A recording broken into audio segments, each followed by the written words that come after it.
చాలా భయంకరమైనటువంటి ప్రకృతి, మహిష ప్రకృతి అని పేరు దానికి. మహిషాసుర వధ. నాకు వరం ఉంది, ఆనది తప్ప ఎవరు చంపలేరు. నన్ను బ్రహ్మ ఏం చేస్తాడు, విష్ణువు ఏం చేస్తాడు, ఇంద్రుడు ఏం చేస్తాడు, రుద్రుడు ఏం చేస్తాడు, ఎవరు ఏం చేయలేరు. ఎంత శక్తివంతురాలైనా నా చేత అనుభవింపబడవలసిందే కానీ నన్ను నిగ్రహించగలిగింది కాదు, ఎందుకంటే ఆడది కనుక. శ్రీ మహావిష్ణువు అన్నారు, మన వల్ల సంహరింపబడడం.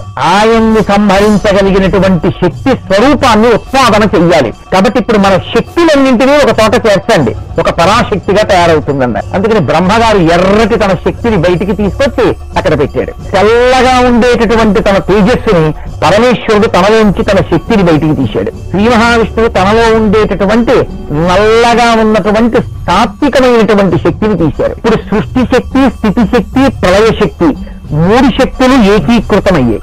ఏకీకృతమై అందులోంచి ఒక మహాభూతము వంటి గొప్ప తేజోరాశి సంభవించింది. అమ్మవారు శ్రేష్టమైనటువంటి గొప్ప దివ్యమైన కాంతితో కూడిన స్వరూపంతో సింహవాహనం మీద నిలబడింది. మిగిలినటువంటి దేవతలందరూ కూడా వాళ్ళ వాళ్ళ శక్తుల్ని ఆవిడికి ధారబోశారు. పరమేశ్వరుడు తన త్రిశూలంలోంచి ఆ శక్తిని తీసి ఒక శూలాన్ని బహూకరించాడు. శ్రీ మహావిష్ణువు తన సుదర్శన చక్రంలో ఉన్నటువంటి అంశగా చక్రాన్ని ఇచ్చారు. క్షీరసాగరమేమో అమ్మవారికి 2 ఎర్రని వస్త్రములను మణిహారమును ఇచ్చాడు. విశ్వకర్మేమో సూర్యకోటి సమప్రభలతో వెలుగుండేటటువంటి చూడామణిని, కుండలములను, భుజములకు దివ్య కటకములను, నానారత్న విరాజితములైనటువంటి కేయూర కంకణములను ఇచ్చాడు. ఇంతమంది దేవతల యొక్క శక్తులను తన చేత పట్టుకున్నటువంటి తల్లి అక్కడ నిలబడింది. ఆవిడ 18 భుజములతో పుట్టినప్పటికీ కూడా 1000 భుజములతో ఉన్న దానిలా కనపడుతోంది. ఏంటి సహస్రం అంటే అనంతము. భయంకరమైనటువంటి యుద్ధం దేవదానవుల మధ్య జరుగుతోంది. బ్రహ్మగారు సృష్టిస్తున్నాడు, విష్ణువు స్థితి చేస్తున్నాడు, శివుడు లయం చేస్తున్నాడు అంటాం గాని నిజానికి సృష్టి శక్తి, స్థితి శక్తి, లయశక్తి అన్ని ఉందే. పరాశక్తి జగదంబ నిరంతరము మా యొక్క బుద్ధి నీ పాదారవిందముల యందు నిలబడి నీ యొక్క అనుగ్రహము మాకు ఉండేటట్టుగా మమ్మల్ని కాపాడు అని అడిగితే ఆవిడంది, నీకు ఎప్పుడు ఆపద వచ్చినా బెంగలేదు, నన్ను స్మరించండి, నేను వచ్చి మిమ్మల్ని రక్షిస్తానండి. శరన్నవరాత్రిని ప్రతిరోజు మహిషాసుర మర్దనిగా మనం అమ్మవారికి నమస్కారం చేస్తూనే ఉంటాం.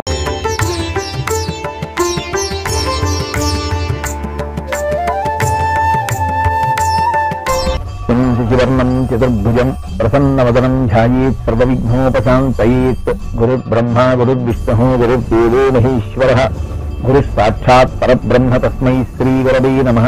వ్యాసాయ విష్ణురూపాయ వ్యాసరూపాయ విష్ణవే నమో వై బ్రహ్మనిధయే వాసిష్ఠాయ నమో నమః. వాగర్ధావివ సంపృక్తౌ వాగర్ధ ప్రతిపత్తయే జగత పితరం వందే పార్వతీ పరమేశ్వరౌ. హరి ఓం. జగదంబ చేసినటువంటి రాక్షస సంహారంలో అత్యంత ప్రసిద్ధిగాంచినటువంటి సంహారములు మహిషాసుర వధ, శుంభ నిశుంభ వధ. ఇందులో ఆ పేరు విన్నప్పుడే చాలా చమత్కారంగా ఉంటుంది, మహిషాసుర వధ. ఇందులో అమ్మవారికి రాక్షసులకి జరిగినటువంటి యుద్ధం ఎంత గొప్పది, ఇన్ని ఆయుధాలు ప్రయోగింపబడ్డాయి, ఎంత రక్తం పారింది, ఎంతమంది మెడలు తిరిగి కింద పడిపోయాయి. దీనికి ప్రాధాన్యం ఇవ్వడం కన్నా తత్వమునకు ప్రాధాన్యం ఇచ్చేటటువంటి ప్రయత్నం చేస్తే మహిషాసుర వధ వలన, దానిని వినడం వలన ఒక గొప్ప ప్రయోజనం చేకూరుతుంది. అందుకే శారదా నవరాత్రుల్లో తప్పకుండా మనం మహిషాసుర మర్దని స్తోత్రం చేస్తుంటాం. ఎందుకు చేస్తుంటామో తెలుసా అండి? ఈ రకమైనటువంటి ప్రకృతి ప్రపంచంలో పెరగకూడదు. అది చాలా భయంకరమైనటువంటి ప్రకృతి, మహిష ప్రకృతి అని పేరు దానికి. మహిష ప్రకృతి అన్న మాటకు అర్థం ఏంటంటే, ఆడది అంటే చాలు ఎంత చులకన భావనతోనో ఉండడం.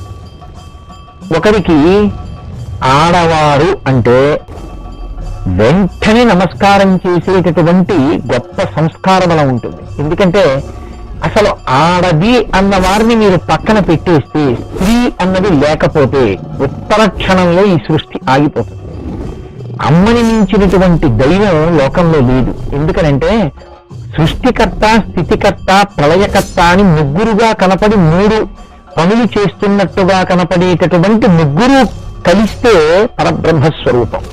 ఒక పరబ్రహ్మస్వరూపమే సృష్టి చేస్తే బ్రహ్మ, ఆ పరబ్రహ్మమే స్థితి చేస్తే విష్ణువు, ఆ పరబ్రహ్మమే లయ చేస్తే హరుడు. ముగ్గురిగా 3 పనులు చేస్తూ 3 పేర్లు పెట్టుకుంటుంది తప్ప యథార్థమునకు పరబ్రహ్మమునందు అన్ని విభాగాలు ఉన్నాయని మీరు అనుకోకూడదు. ఆవిడే చదివిస్తే సరస్వతి, ఆవిడే డబ్బిస్తే లక్ష్మీదేవి, ఆవిడే ధైర్యం ఇస్తే పార్వతీదేవి, శక్తినిస్తే భువనేశ్వరీదేవి, నీకు ఆవిడ అనుగ్రహించేటటువంటి స్వరూపాన్ని బట్టి ఆ పేరు మారుతుంది తప్ప యథార్థమునకు లోపల ఉన్నటువంటి అధికారం మాత్రం ఒకటే. మీరు చూడండి, మనం సాధారణంగా ఒక మాట రాస్తుంటాం, everything is carried in the name of the governor of Andhra Pradesh. ఏది చేసినా అదంతా గవర్నర్ ఆఫ్ ఆంధ్రప్రదేశ్ చేసినట్టే. గవర్నర్ ఆఫ్ ఆంధ్రప్రదేశ్ అనేటటువంటి ఆయన యందు నిలబడినటువంటి అధికారం వేరులై అలా ప్రవహించి ప్రవహించి ప్రవహించి ప్రవహించి కింద ఒక తెల్ల కాగితం తీసి ఒక ఉత్తరం రాయగలిగినటువంటి, జవాబు రాయగలిగినటువంటి, ఒక ఫైల్ పెట్టగలిగినటువంటి స్థితిగా ఒక గుమాస్తా దగ్గర నుంచి 2 ఎకరాలు నిరుపేదవాడికి ఇవ్వచ్చు అని ఆర్డర్ వేసేటటువంటి కలెక్టర్ వరకు ఈ అధికారం అంతా పైనుంచి కిందకుంది. లోపల ఎంతమంది ఉండనివ్వండి, దాని పేరు మాత్రం ప్రభుత్వ కార్యాలయము అని ఉంటుంది. అది ప్రభుత్వ కార్యాలయం. ఒక కార్యాలయంలో రేషన్ కార్డు ఇస్తారు, ఓ కార్యాలయంలో దొంగలు పట్టుకుంటారు, ఓ కార్యాలయంలో చదువుకోవడానికి పుస్తకాలు ఇస్తారు, ఓ కార్యాలయంలో మీకు అనారోగ్యం వస్తే వైద్యం చేస్తారు. కానీ అవన్నీ ప్రభుత్వం నడిపేటటువంటివే. అన్నిటి యందు ప్రభుత్వం యొక్క ఆశయమో, ప్రభుత్వం యొక్క ఔదార్యమో, ప్రభుత్వం యొక్క సేవ ప్రవహిస్తున్నట్లే ఒక్క పరబ్రహ్మమే నీకు వివిధమైనటువంటి పనులు చేసేటప్పుడు వివిధమైనటువంటి విషయాల్ని నిర్వహిస్తుంది. రకరకాల పేర్లు పెట్టుకుంటుంది. అలా పేర్లు పెట్టుకున్నటువంటి దాంట్లో మీకు సృష్టికర్తని, స్థితికర్తని, ప్రళయకర్తని ముగ్గురిని కలిపి పరబ్రహ్మంగా చెప్పడానికి అనువైనటువంటి ఏకైక ఉపాధి స్త్రీ ఉపాధి. మీరు పురుష ఉపాధి ఎందు ఈ మూడిటిని కలిపి చూపించడం కుదరదు. సృష్టికర్తగా అమ్మ తన కడుపులో స్థానం ఇచ్చి బిడ్డలు పెరగడానికి అవకాశం ఇస్తుంది. ఒక కుక్క పిల్ల పెరగడానికి తన కడుపులో అవకాశం ఇస్తుంది. ఒక పిల్లి తన కడుపులో పిల్లి పిల్ల పెరగడానికి అవకాశం ఇస్తుంది. ఏమీ తెలియనటువంటి పక్షి తన గుడ్డు మీద కూర్చుని పగిలిపోకుండా ఒద్దికగా కూర్చుని తాను ఆ గుడ్డుని పొదుగుతుంది. ఇంతగా ఏ మాతృత్వము, ఏ తల్లి ప్రతి ప్రాణిలో ప్రవేశించి మళ్ళీ ఇంకొక ప్రాణి పుట్టడానికి ఆ భావనని లోపల ప్రచోదనం చేస్తోందో ఆవిడయే సృష్టికర్త. ఆ తల్లే బయటికి వచ్చిన తర్వాత ప్రాణి నిలబడడానికి కావలసినటువంటి ఆహారాన్ని అందిస్తుంది. కట్టుకున్న భర్తకైనా పొయ్యి మీద పచనం చేసి పదార్థం తెచ్చి పెడుతుందేమో కానీ కడుపున పుట్టినటువంటి బిడ్డడు తనకి మృత్యు సదృశమైనటువంటి బాధని కల్పించి బయటికి వచ్చిన తరువాత కేవలం వాడి కేర్మని ఏడిచినందుకు తన కడుపున పుట్టిన ప్రాణి అన్న భావన చేత ఆమె నిట్టురు పాలగా మారిపోయి ఆమె స్తన్యమిచ్చి రక్షించి పోషించి కాపాడుతోంది. ఇలా పోషించగలిగినటువంటి తత్వానికి స్థితికారుడు అని పేరు విష్ణువు. అదే తల్లి మేనమామ పిల్లలు ఇంటికి వచ్చారని పిల్లవాడు పడుకోకుండా నిద్రపోకుండా ఆడుకుంటుంటే నువ్వు ఇలా నిద్రపోకపోతే నీకు వేడి చేసి రేపు పొద్దున దగ్గొస్తుందని 4 దెబ్బలు కొట్టి వాడిని పడుకోపెట్టి బోర్లా పడుకోపెట్టి వీపు మీద జో కొట్టి నిద్రపుచ్చేస్తుంది. స్వల్పకాలిక లయం హరుని యొక్క శక్తి. ఇలా హరుని యొక్క శక్తి అయినటువంటి శక్తితో స్వల్పకాలిక లయం చేసి నిద్రపుచ్చుతుంది. జ్ఞానం ఇచ్చేటటువంటి వాడు పరమేశ్వరుడు. లోకంలో మొట్టమొదట తండ్రిని పరిచయం చేసి నువ్వు తండ్రిని గౌరవించి తండ్రి గారు కోరుకున్నట్టుగా నువ్వు తయారు కావాలి అని మనకి ఆశీశుద్ధిని కల్పించేది అమ్మ.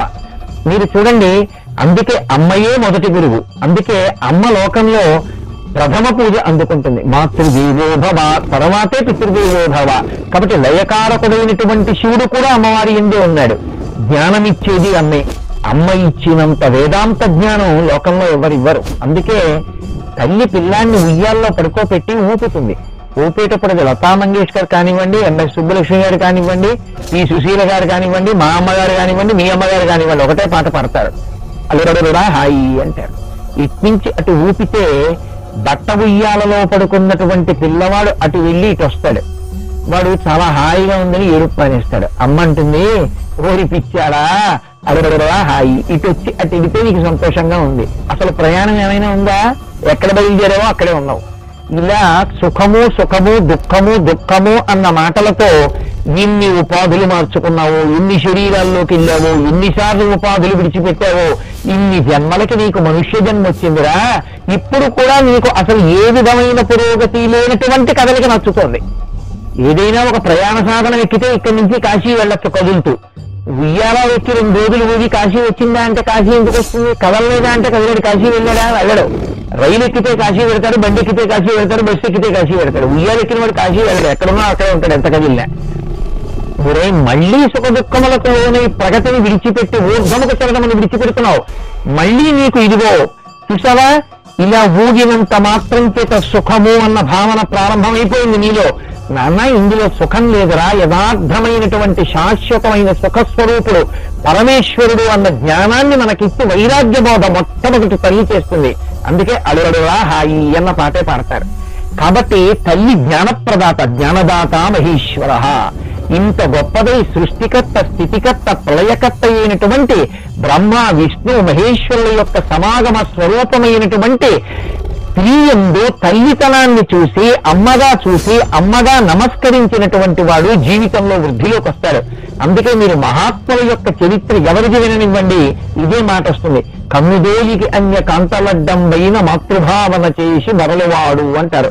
పోతన గారి భాగవతంలో ప్రహ్లాదుడి గురించి, స్త్రీని చూస్తే కామోద్రేకం కలిగి అనుభవైక వేద్యమైనటువంటి వస్తువు కనపడినటువంటి ప్రతి స్త్రీ యందు వ్యామోహాన్ని పెంచుకుని అనుభవించాలనేటటువంటి ఉన్మాదములకు వశుడై అయితే నాది కావాలి తప్ప ఇంకొకరికి ఈమె ఇల్లాలు కాకూడదు, ఇంకొకరికి ఈమె సొత్తు కాకూడదు అన్న బుద్ధి వ్యగ్రతతో ఆమె యందు అందముంటే ఆ అందము నాది కావాలి, కాకపోతే అమ్మాయి మీద యాసిడ్ పోస్తా, ఆ అమ్మాయి నాది కావాలి, లేకపోతే కత్తితో పొడుస్తా. ఈ భావనలు ఎంతకాలం బ్రతికుంటాయో అంతకాలం మహిషాసురుడు బతికుంటాడు. ఎంతకాలం మహిషాసురుడు బతికుంటాడో అంతకాలం అమ్మవారి పూజ జరగవలసింది. ఎంతకాలం అమ్మవారి పూజ జరుగుతుందో అంతకాలం అమ్మవారు మహిష ప్రకృతి లేకుండా చేస్తుంది. అంటే ప్రపంచమునందు స్త్రీని అబలగా, పనికిరాని దానిగా, అనుభవైక వేద్యమైన వస్తువుగా చూసేటటువంటి దుర్మార్గమైనటువంటి లక్షణం నశించాలంటే తప్పకుండా శరత్కాలంలో అమ్మవారి యొక్క ఆరాధన జరిగి తీరవలసిందే. నీ కొడుకుని నువ్వు చదివించగలవేమో, కానీ సంస్కార బలం లోపల నుంచి రావాలి. ఆ సంస్కార బలం 5 ఏళ్లప్పుడు ఇవ్వగలవు, 8 ఏళ్లప్పుడు ఇవ్వగలవు, 10 ఏళ్లప్పుడు ఇవ్వగలవు. 30 ఏళ్ళు వచ్చిన తర్వాత వాడు గాడి తప్పితే తండ్రి బలం తగ్గిపోతుంది, కొడుకు బలం పెరిగిపోతుంది. చిన్నపిల్లాన్ని కొట్టినట్టు ఇప్పుడు కొట్టలేడుగా చెంప మీద. తండ్రిని వాడు తొయ్యగలడు, వాడు తండ్రిని తొయ్యలేడు. కానీ తండ్రిని మనం అలా తొయ్యకూడదన్న సంస్కారం ఉంటే ఎంత బలమున్న సముద్రము చెయ్యలి కట్ట దాటనట్టు, ఎంత గొప్పదైనా బడబాగ్ని సముద్రంలోనే ఉండడం తప్ప పైకి రానట్టు, ఎంత శక్తి తనకున్నా వేదప్రోక్తమైన విషయముల చేత తనకి తాను కట్టుకుని తను క్రమశిక్షణని ఉల్లంఘించకుండా ప్రతి స్త్రీయందు అమ్మవారిని చూడగలిగినటువంటి లక్షణము ప్రచోదనమైన నాడే ప్రతి చోట శాంతి అనేది ఏర్పడుతుంది. తప్ప మీరు అంగుళానికో పోలీసుని నిలబెట్టినా మనసులలో మార్పు రాని నాడు, మీరు స్త్రీలని అలా చూడడం అనేటటువంటి తత్వం పోనినాడు అసలు మీరు లోకంలో శాంతిని స్థాపించడం, స్త్రీని పూజించేటటువంటి స్థితిని తేవడం అన్నది బాహ్యంలో శాంతి భద్రతల పేరుతో స్థాపించడం కుదరదు. అది మనసు యందు రావలసినటువంటి గొప్ప మార్పు. దీనికి ప్రయత్నం చేసినటువంటి వారు ఋషులు. అందుకే ఋషులు అమ్మవారి ఆరాధన చేస్తే అమ్మవారు నీలో అటువంటి శక్తినిస్తుంది. ఎందుకు శక్తినిస్తుంది, ఎలా ఇస్తుంది ఆ భావన అంటే, నీ భావన యందు ఒక మార్పు ఒకటి వస్తుంది. జపో జల్పశిల్పం సకలమపి ముద్రా విరచన అంటారు శంకరాచార్యులు వారి సౌందర్యలహరిలో.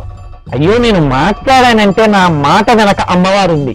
నేను ఊపిరి తీసి ఆ ఊపిరిని మళ్ళీ వాక్కుగా మార్చి మాట్లాడగలుగుతున్నాను. అందుకే ఊపిరి విడిచిపెడితే మాట్లాడతాం కానీ ఊపిరి తీస్తూ మాట్లాడలేము. ఊపిరి తీయాలంటే శక్తి ఉండాలి, ఊపిరిని వాక్కుగా మార్చాలంటే శక్తి ఉండాలి.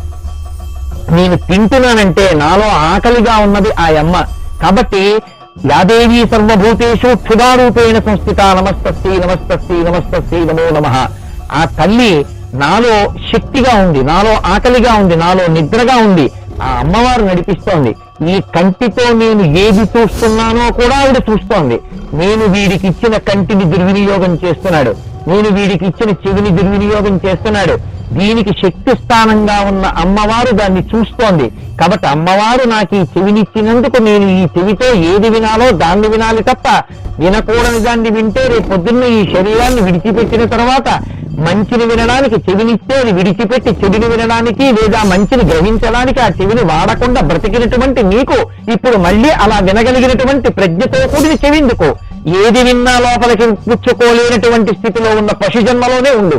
ఈ చెవులు ఆర్తితో ఉన్న ఇంకొకరికి ఇస్తానని ఈ చెవులు తీసేస్తే కాబట్టి నేను జాగ్రత్తగా ఉండాలనేటటువంటి భావన ఎప్పుడు వస్తుందంటే కదలికల యందు శక్తి స్వరూపమైనటువంటి అమ్మవారి దర్శనాన్ని లోపల ప్రతి క్షణం పొందగలిగినటువంటి స్థితి వస్తే నీ ప్రవర్తనని నువ్వు జాగ్రత్తగా నియంత్రించుకోగలుగుతావు.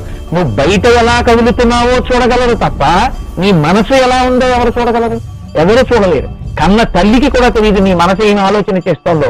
నీ మనసు మారాలంటే జగదంబ యొక్క ఆరాధన జరగాలి. మనలో ఉన్న మహిషాసురుడు వధింపబడాలి తప్ప ఎప్పుడో ఎక్కడో ఎవరో మహిషాసురుడిని అమ్మవారు వధించింది మంచిదే. ప్రతి సంవత్సరం మనం ఎందుకు మహిషాసుర మర్దని స్తోత్రం చేస్తూ అమ్మవారిని ఆరాధన చేయడం అంటే అమ్మ నాలో ఈ మహిష ప్రకృతి రాకుండా చూడు.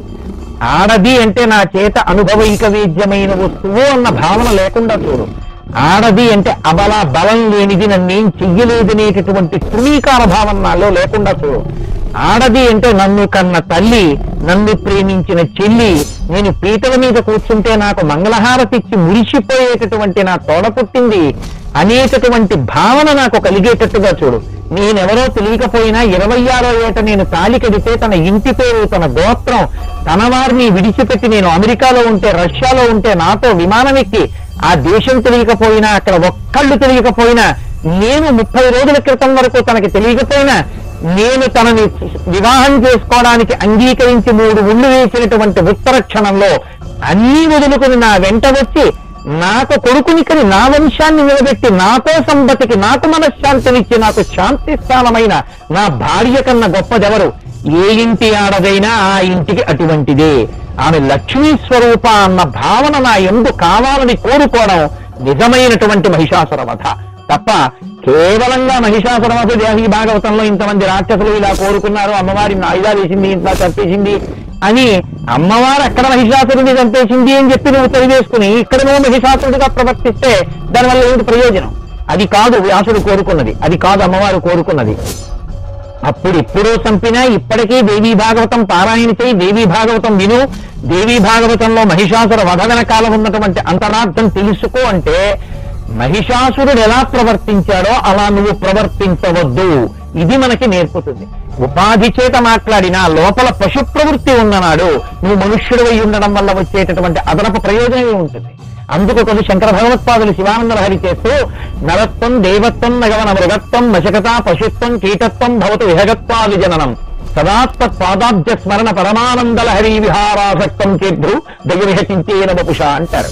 అమ్మా నాకు నరత్వం మనిషినైనా పర్వాలేదు, దేవత్వం నేను దేవతనైనా పర్వాలేదు, నగవన మృగత్వం మశకత పశుత్వం కీటత్వం భవతు విహగత్వాది జననం పక్షినైనా కొండనైనా కోణనైనా ఏటినైనా పులినైనా సింహాన్నైనా పర్వాలేదమ్మా, నేను ఏ ఉపాధితో ఉన్నానన్నది కాదు, నీ పాదముల యందు భక్తి ఉండాలి. ఏ వేదంబు పఠించలూత భుజగంబే శాస్త్రములు సూచకాని విద్యాభ్యాసమనస్య కరి చింకే మంత్రమూహించే బోధావిర్భావ నిధానములు చదువులయ్యా కాదు, నీ పాద సంసేవాశక్తియ కాకజింతు తతికించి కాళహస్తీశ్వర అంటాడు ధుర్జటి కాళహస్తీశ్వర శతకంలో.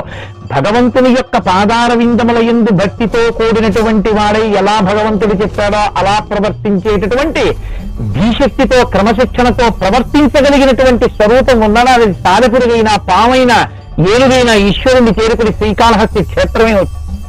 అలా చేతకానప్పుడు వేదం చెప్పింది నువ్వు పాటించినప్పుడు, వేదాన్ని తిరస్కరించేటప్పుడు కనపడ్డ ప్రతి ఆడది నీ చేత అనుభవైక వైద్యమైనటువంటి వస్తువు అనేటటువంటి తృణీకార భావము నీ ఎందుకు పెరిగిపోయినప్పుడు నువ్వు దాస్యంలో చూడడానికి మనిషిగా కనపడినా యథార్థములకు నువ్వు మహిషాసురులవే ఉంటావు.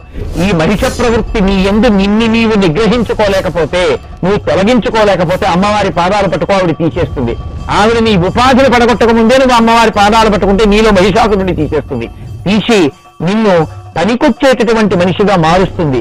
ఈ సారాంశాన్ని, ఈ బోధని, ఈ జ్ఞానాన్ని, ఈ కటాక్షాన్ని, ఈ కృపని మనకి కల్పించడానికి వచ్చినటువంటి పారాయణ చేయవలసినటువంటి గాథ మహిషాసుర వధ తప్ప కేవలం అమ్మవారు చేసిన ఒక రాక్షస సంహారంగా, చరిత్రలో జరిగిపోయినటువంటి ఒక సంఘటనగా, భూతకాలమునందు జరిగినటువంటి ఒక సంఘటనగా కేవలం వినడానికి మాత్రమే పనికొస్తుంది. ఇది ఎప్పుడో జరిగిపోయింది కదా, ఇప్పుడు మనకి కాదు సుమా, మనమేం మహిషాసురులం కావని మనకి మనం సరిపెట్టేసుకోవడం కాదు. మనం అలా ఉన్నామా అన్నది జాగ్రత్తగా మీకు మీరు, నాకు నేను పరిశీలన చేసుకుని మార్పు తెచ్చుకోవలసినటువంటి స్వచ్ఛందమైన క్రమశిక్షణతో కూడుకున్నటువంటి గాథ మహిషాసుర వధ. ఆ నేపథ్యంలో తత్ సారాంశమును అర్థం చేసుకోవడానికి మీరు వినండి. అప్పుడు మహిష ప్రకృతి అన్న మాటకు అర్థం మీకు బాగా ద్యోతకం అవుతుంది.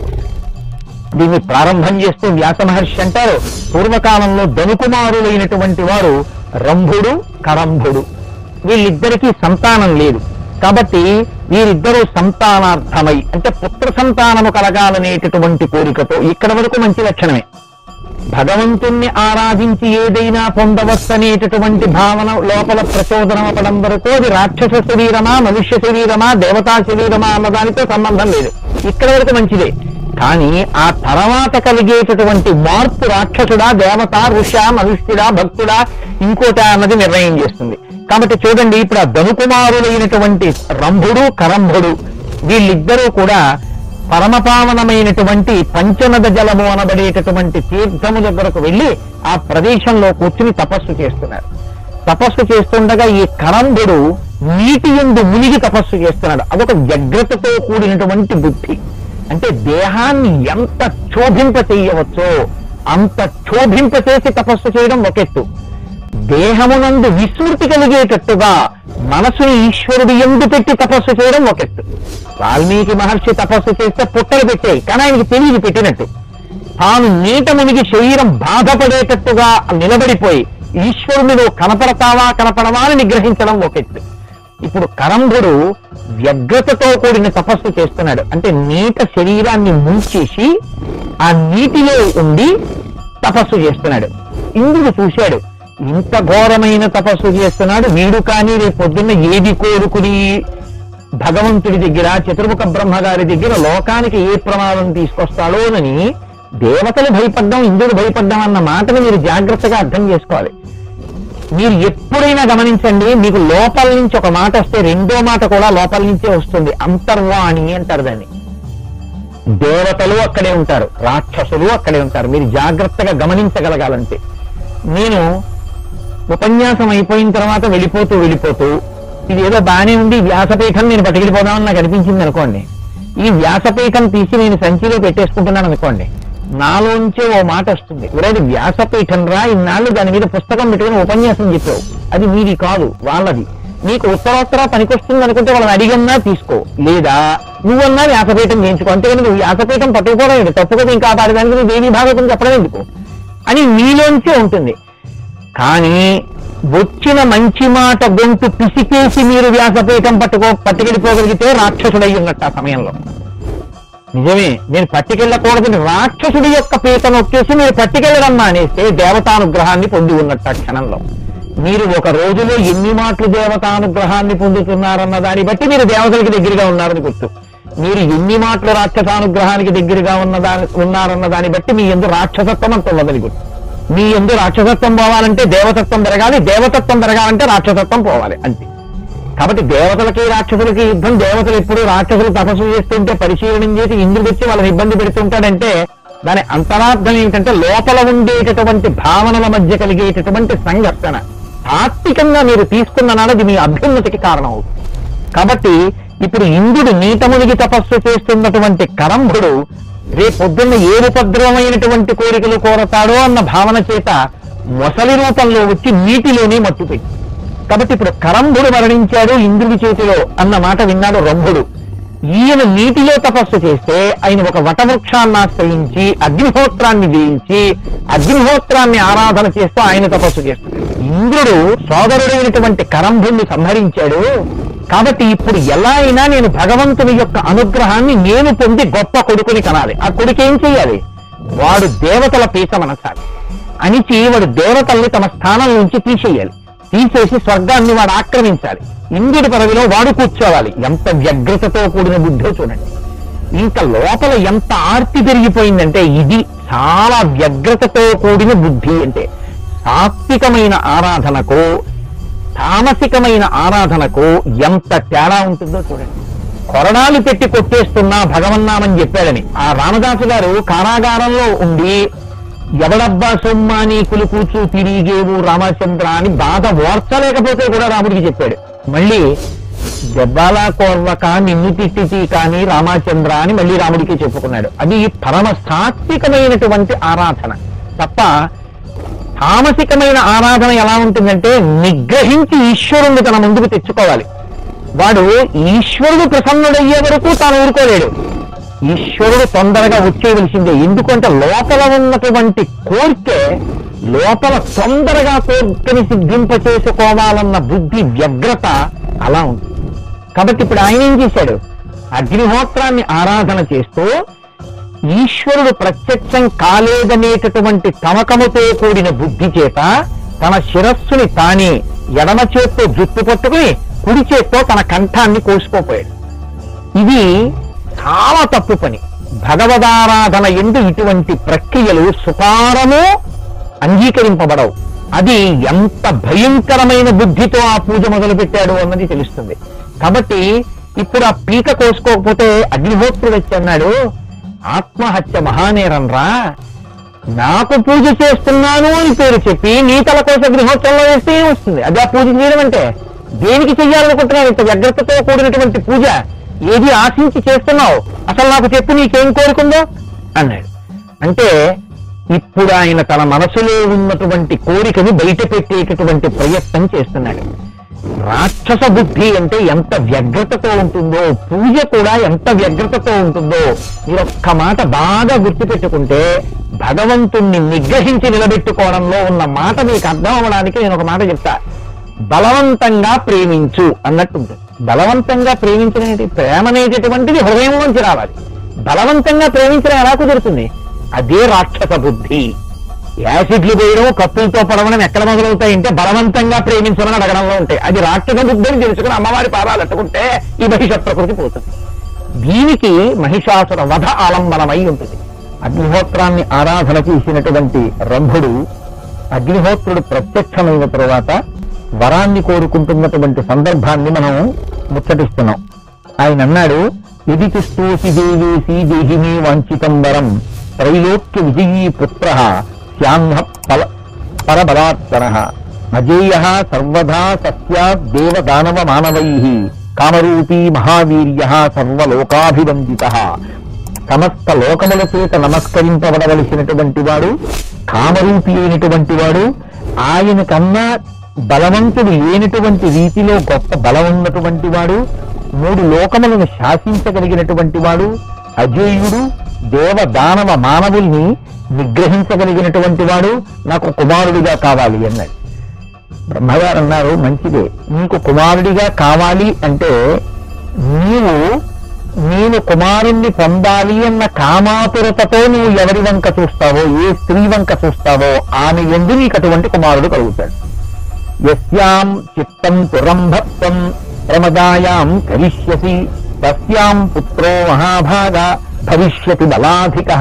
ఇంత తపస్సు చేసినటువంటి రంభుని యొక్క మనస్సు ఎంత నీచమైనదో, అతని యొక్క స్థితి ఎటువంటిదో. తపస్సు చేసిన ప్రతివాడు గొప్పవాడైపోవాలని ఎక్కడా లేదు లోకంలో. అలా అయితే రావణాసురుడు చాలా గొప్పవాడని తెలిసి ఉంటుంది, తపస్సు చేశారు కాబట్టి. రామచంద్రమూర్తి ఆ మాటకు వస్తే తపస్సు చేసినట్టు ఏం కనపడదు. కానీ రాముడు గొప్పవాడా, రావణుడు గొప్పవాడా? నడవడి చేత రాముడు గొప్పవాడంతే. గురువు ఏది చెప్పారో అది పాటించిన వాడు గొప్పవాడు. వేదం చెప్పింది పాటించింది గొప్పవాడు. తపస్సు చేసి వేదాన్ని తిరస్కరించిన వాడు గొప్పవాడు ఏంటి? కాబట్టి ఇప్పుడు ఈ రంభుడు ఎంత నీచ ప్రవృత్తి కలిగిన వాడో బయటకు వస్తుంది. ఈయన ఏ స్త్రీ యందు మనసుంచుకున్నాడో ఆ స్త్రీ యందు ఇటువంటి వీరుడు జన్మిస్తాడు. ఇప్పుడు ఈయన యక్షలోకానికి వెళ్ళాడు. ఆ యక్షులందరూ ఈయనకి మిత్రులు. యక్షలోకంలో ఒక మహిషి అంటే ఒక గేదె అలా వెళ్ళిపోతోంది. మనసు ఎవరి మీద లగ్నమైందంటే ఒక గేదె మీద లగ్నమైంది. తన యొక్క తేజస్సుని ఆ గేదె యందు నిక్షేపించాడు. ఆవిడ గర్భవతి అయింది. ఇప్పుడు ఆయన భయం ఏమిటి? ఇంత కష్టపడి ఏ వరాన్ని కోరుకున్నాడో ఆ వరం వలన పుట్టవలసినటువంటి వాడు ఒక గేదె కడుపులో పెరుగుతున్నాడు. ఇప్పుడు ఆయన గేదెని రక్షించుకోవాలి. రక్షించుకోకపోతే ఏమవుతుంది? దానికి పశుధర్మం ఒకటి ఉంది. ఏమిటా పశుధర్మం? అది గేదె కాబట్టి దాన్ని ఇంకో దున్నపోతూ వెంటబడుతుంది. ఇప్పుడు ఏ దున్నపోతో వెంటబడింది అనుకోండి, లోపల ఉన్నవాడు ఏమైనా వెనకబడితే పుట్టవలసిన వాడు పుట్టకుండా పోతాడు. తప్పు నీదంటాడు బ్రహ్మగారు. అందుకని ఆయన పని ఏమిటంటే ఇప్పుడు ఆ గేదెని రక్షించుకుంటూ తిరుగుతున్నాడు. గేదె అన్న తర్వాత గేదె పట్ల వ్యామోహం పొందకుండా ఉంటాయా దున్నపోతులు? కాబట్టి దున్నపోతు దాన్ని వెంటబడింది. తీవ్రమైనటువంటి మదనావీషంతో ఉన్నటువంటి యక్షలోకంలో ఉన్న దున్నపోతు. కాబట్టి అదొచ్చి ఇన్ని వరాలు కోరుకున్నటువంటి రంభుణ్ణి సంహరించి ఇప్పుడు ఆ యక్షులందరూ కలిసి ఈ తమ మిత్రుడైనటువంటి ఈ రంభుణ్ణి సంహరించిందన్న కోపంతో ఆ వెంట పడినటువంటి దున్నపోతుని సంహరించి ఈయన శరీరాన్ని తీసుకెళ్లి చితి మీద పెట్టి కాలుస్తున్నాడు. లోపల ఎంత కోరికుండిపోయిందంటే లోకకంటకుడైన కొడుకు పుట్టాలని కదా, ఆ కొడుకు పక్కన సాయం చేసి లోకాలను ఏడిపించాలనుకున్నాడు. ఈ కోరిక తీరకుండా చచ్చిపోయానే అన్న బాధ ఉండిపోయింది. తీరా ఈయన్ని కట్టెల మీద పెట్టి కాల్చేటటువంటి సమయంలో ఈ మహిషి దానికి ఒక విచిత్రమైన ప్రేమ కలిగింది. ఇంత గొప్పవాడు నా కడుపున పుట్టాలని నన్ను మోహించి నా యందు తన తేజస్సుంచినటువంటి వాడు కాలిపోతున్నాడు. దానికి ఒక ప్రేమ కలిగి యజమానిని చూసి అంబా అని అరిచినట్టు, యజమాని వెంట పరిగెత్తినట్టు అది కూడా ఆ కట్టెలలోకి ప్రవేశించింది.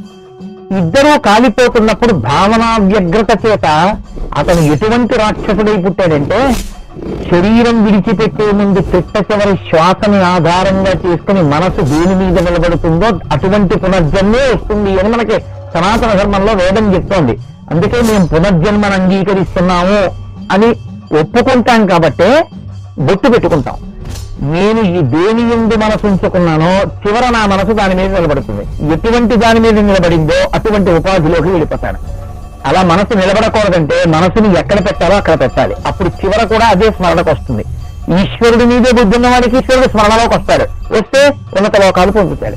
కాదు నీచమైన విషయాల మీద దృష్టి పెట్టుకుంటే సంపాదించిందంతా ఏమైపోతుందో అని దాచినటువంటి డబ్బు మీద వ్యామోహం పెట్టుకుంటే ఆ దోషానం కింద బతకవలసినటువంటి తేలు జర్రో పాము అయి విషక్రిమిగా పడతాడు. పునర్జన్మ ఈశ్వరుడి చేతిలో ఉండదు, మీ పాపపుణ్యాల చేతిలో ఉంటుంది. ఇంత వ్యగ్రతతో చనిపోయి కాలిపోతున్నాడు కాబట్టి రక్తబీజుడయ్యాడు. రక్తబీజుడు అంటే ఆయన మళ్లీ పుట్టినప్పుడు ఆయన శరీరాన్ని కాని దేవతలు చెనకారో ఆ శరీరం నుంచి కారి కింద పడినటువంటి ప్రతి రక్తపు బిందువులోంచి కొన్ని వేల మంది రాక్షసులు మళ్లీ పుడుతూ ఉంటారు. అంత రాక్షసత్వంతో చనిపోయి అంత గొప్ప రాక్షసుడై పుట్టాడు. ఈ రంభుడు మహిషి ఇద్దరూ కాలిపోతున్నప్పుడు ఆ మహిషి కడుపులో పెరుగుతున్నటువంటి పిల్లవాడు చితి మీద జారిపడ్డాడు. లోకంలో చితి మీద పుట్టినవాడు మహిషాసురుడు ఒక్కడే. కాబట్టి ఇప్పుడు ఈ చితి మీద పుట్టినటువంటి మహిషాసురుడు పుడుతూనే తండ్రి ఇచ్చినటువంటి వరములకు వారసత్వాన్ని పొందాడు. పొందినటువంటి వాడికి ఒక గొప్ప అనుమానం ఒకటి వచ్చింది. మా నాన్నగారు 3 లోకాల్ని నిగ్రహించేవాడు, ఇంద్ర పదవిని పొందగలిగినంత సమర్థత కలిగిన వాడు, దేవదానవ మనుష్యుల్ని గెలవగలిగిన వాడు, గొప్ప ప్రఖ్యాతి ఉన్నవాడు, అజేయుడు అని అడిగాడు తప్ప మరణం లేనివాడు అని మాత్రం అడగలేదు. కాబట్టి చచ్చిపోతానేమోనా ఈ భయం. ఎప్పుడో అప్పుడు చచ్చిపోతే ఎన్ని సంపాదించుకోవడం ఏంటి? కాబట్టి ఎప్పుడు చచ్చిపోకుండా ఉంటే సంపాదించుకున్నవన్నీ అనుభవిస్తూ ఉండొచ్చు. ఇది రాక్షస ప్రవృత్తి అన్న మాటకు అర్థం లేనంత, అసలు పరిధి లేనంత నేను నాది అన్న వాటి మధ్య నలగడానికి రాక్షస ప్రవృత్తి అంటారు. ఈ నేను వాడు నాది వాడిది ఎంత మారిపోతే అంత ఋషి ప్రవృత్తి అంటారు. కాబట్టి ఇప్పుడు ఆయన కూడా మేరు పర్వతం మీదకి వెళ్ళి బ్రహ్మగారి గురించి తపస్సు చేశాడు. తపస్సు చేస్తే ప్రత్యక్షం బ్రహ్మగారి లక్షణం, ఆయన ప్రత్యక్షం అయ్యారు. ఏం కావాలన్నారు? నువ్వు చచ్చిపోకూడదన్నారు. ఆయన అన్నారు అది ప్రకృతి విరుద్ధం. బ్రహ్మాండంలోంచి వచ్చినటువంటి పిండాండం మళ్ళీ బ్రహ్మాండంలోకి వెళ్ళి తీరాలి. అది ఉండేటటువంటి ధర్మం అది. అంతేగాని అలా ఉండరు పిండాండంతో, అలా శరీరంతో ఉండడం కుదరదు. ఇంకో మాట అన్నారు. ఆయన అన్నాడు చచ్చిపోకుండా కదా ఉండాలి. మీతో నేను మనవి చేశాను ఇంతకుముందు, దేవతల్ని కూడా మనం మోహపెట్టగలనుకుంటారు వీళ్ళు. కాబట్టి ఆయన అన్నాడు నేను మిగిలిన వాళ్ళ ఎవ్వరి చేతిలోనూ చచ్చిపోకూడదు, కానీ ఆడది నన్ను చంపేస్తే మాత్రం నాకేం అభ్యంతరం లేదండి. ఆయన అన్నాడు తథాస్తు. ఎందుకు అలా అన్నావు అని అడిగాడు. ఆడది చంపేస్తే పర్వాలేదు ఎందుకన్నావు అంటే ఆయన అన్నాడు మహిషాసురుడు అబలా హంతమాం హంతం కథం శక్త్యా భవిష్యతి అన్నాడు. ఆడది నన్ను చంపడమా? ఆడదంత పలికిమారింది ఈ లోకంలో. ఆడది అంటే నా ఇష్టం వచ్చినట్టు నేను అనుభవిస్తా తప్ప ఆడది నన్ను చంపడం ఏంటి? ఆడది నన్ను ఏం చేయలేదన్నాడు. ఇది మహిష ప్రవృత్తి. నేను మీతో నిన్న మనవి చేసింది ఇది. ఆడది అంటే గౌరవించిన వాడు, ఆడది అంటే తల్లన్నవాడు, చెల్లన్నవాడు, అక్కన్నవాడు, సృష్టికర్త అన్నవాడు, స్థితికర్త అన్నవాడు, లయకర్త అన్నవాడు, పరబ్రహ్మం అన్నవాడు, మాతృదేవోద్భవ అన్నవాడు వృద్ధిలోకి వచ్చాడు. ఆడది ఏం చేస్తుందండి? ఆడదిగా ఉండాలి అన్న వాళ్ళందరూ ఎలా నశించిపోయారో మహిష ప్రవృత్తి చెప్తుంది. కాబట్టి ఇప్పుడు ఆడది నన్నేం చేస్తుంది అంటే ఆడదాని చేతిలో చచ్చిపోతానన్నాడు. ఆడదాని చేతిలో చచ్చిపోతానన్న వాళ్ళు ఆడది నన్నేం చేస్తుంది అంటే అంటే ఆడదింత గొప్పదయ్యుండే అవకాశం ఉందని తెలిసి కూడా అంత నీచంగా మాట్లాడగలిగినటువంటి స్థితి. కాబట్టి ఇప్పుడు ఈ మహిషాసురుణ్ణి తీసుకొచ్చి సింహాసనం మీద కూర్చోబెట్టారు. యథారాజా తథా ప్రజ. ఈయన ఇటువంటి వాడు, ఆయన చుట్టూ చేరినటువంటి రాక్షసులు కూడా అటువంటి వాళ్ళు. కాబట్టి వీళ్ళందరూ కూడా మహిషాసురుని యొక్క ఛత్రం కిందకి చేరారు. ఇప్పుడు ఆయన కోరిక ఏమిటి? మీతో నేను మనవి చేశాను, రాక్షసులందరి కోరిక స్వర్గాన్ని ఆక్రమించడం. రాక్షసులు దేవతల్ని నిగ్రహించడం అంటే మంచి భావాలు లేకుండా చెడ్డ భావాలు ఆక్రమించడం. కాబట్టి ఇప్పుడు ఆయన దూతను పిలిచాడు. సత్వాం సంరక్షయే నూనమాజౌ శరణమాగతం తస్మాత్తం శరణం యాహి మహిషస్య శచీపతి. ఓ దేవేంద్ర, ఈ లోకములకన్నిటికీ ప్రభువు మహిషాసురుడు. కాబట్టి వెళ్ళి మహిషాసురుడికి శరణాగతి చేసి నీ రాజ్యాన్ని మహిషాసురుడికి ఇచ్చేయమన్నాడు. ఆయన అన్నాడు, హయారే తద్బలం జ్ఞాతం తృణాదత్తం జలాకృతి శృంగయోస్తే కరిష్యామి సుదృఢంచ శరాసనం దర్ప శృంగ బలాస్తేస్తి విదితం కారణం మయా ఇషానీతే పరిచ్ఛిద్య సంహరిష్యామి తద్బలం తద్బలేనాతి పూర్ణస్వం జాతోసి వరదత్పిత కుశలస్వం తదాఘాతే నయుద్ధే మహిషాధమ. నీతో నాకు యుద్ధం ఏమిట్రా? నీ రెండు కొమ్ములు పట్టుకుని గిరగిరా తిప్పి ఆ కొమ్ములు ఊడదీసి ఆ కొమ్ములతో నేను ఒక పెద్ద ధనస్సు చేయించుకుని నిన్ను చంపి ఒకరు మారేస్తాను. ఒక పశువు గడ్డి తినేవాడివి, నువ్వు మహిషములోంచి వచ్చిన వాడివి, అటువంటి వాడివి నీతో నాకు యుద్ధం ఏమిటి? నిన్ను చంపడం పెద్ద విశేషమా అన్నాడు. ఇంద్రుడు కూడా సమయాసమయములను ఎరగకయే అంత గొప్పగా మాట్లాడేశాడు. కానీ నిజంగా మహిషాసురుడు యుద్ధానికి బయలుదేరిన తర్వాత గురువు గారి దగ్గరికి వెళ్ళి బృహస్పతిని అడిగాడు. బృహస్పతి వేదాంతం చెప్పాడు. వేదాంతం చెప్పడం అంటే మనసుకి స్వస్థత కల్పించాడు. నిన్ను గెలిచేవాడు వచ్చాడు, సమయం కోసం నిరీక్షించి కష్టాన్ని తట్టుకోగలిగినటువంటి స్థితిని నువ్వు మనసులో ప్రచోదనం చేసుకో, ఆ స్థితిని పొందు. ధనస్సు కూడా అవతల వారిని కొట్టాలి అంటే వంగుతుంది. ధనస్సు వంగకపోతే కొట్టలేదు, లక్ష్యాన్ని కొట్టవలసిన ధనస్సు వంగాలి. అలా నువ్వు కూడా కాలం కలిసి వచ్చే వరకు, ఈశ్వరానుగ్రహం కలిగే వరకు, వాడిని చంపగలిగిన స్త్రీ పుట్టే వరకు ఓర్చాలి. ఇది బృహస్పతి యొక్క బోధ సారాంశం. ఇప్పుడు ఇంద్రుడు యుద్ధం చేస్తానన్నాడు. తానొక్కడు యుద్ధం చేయలేని బ్రహ్మగారిని పిలిచాడు, శివుడిని పిలిచాడు, విష్ణువుని పిలిచాడు, దేవతల్ని పిలిచాడు, దిక్పాలకుడిని పిలిచాడు. అందరూ కలిశారు, ఇటువైపు నుంచున్నారు. రాక్షసులందరూ మహిషాసురుడి వైపు చేరారు. ఇద్దరి మధ్య గొప్ప యుద్ధం బయలుదేరింది. ఇంత గొప్ప యుద్ధం బయలుదేరితే మహిషాసురుడు అన్నాడు, కింకరిష్యతి మే విష్ణుం ఇంద్రోవా బలవత్తర రుద్రోవాపి నమేశక్త ప్రతికర్తుం రణాంగణే నారీ కిన్నే కరిష్యతి.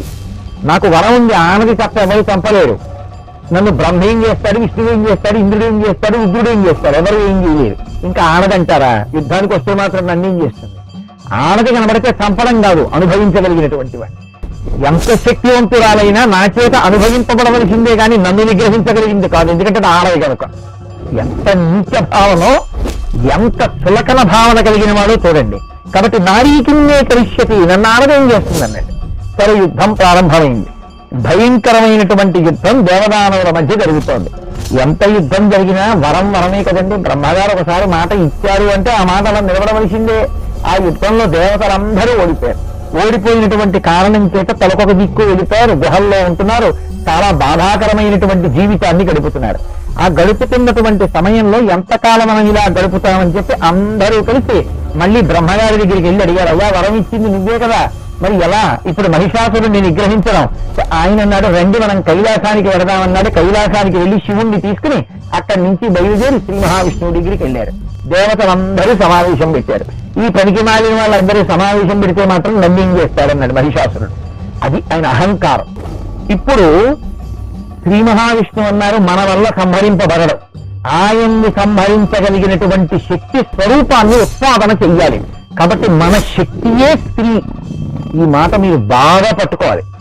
శక్తికి స్త్రీ అని పేరు. ఇప్పుడు నేను ఉపన్యాసం చెప్తే నేను ఉపన్యసించగలిగినటువంటి నా శక్తి నన్ను ఆవహించి ఉంటుంది తప్ప, కోటేశ్వరారు మీరు కాకినాడలో కూర్చోండి ఉపన్యాసం ఇక్కడ తిరుపతిలో చెప్పండి కుదురుతుంది, అలా ఏం కుదరదు.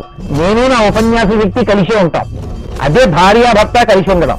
నా శక్తి నా యందు ఉంటుంది. శక్తికి స్త్రీ అని పేరు.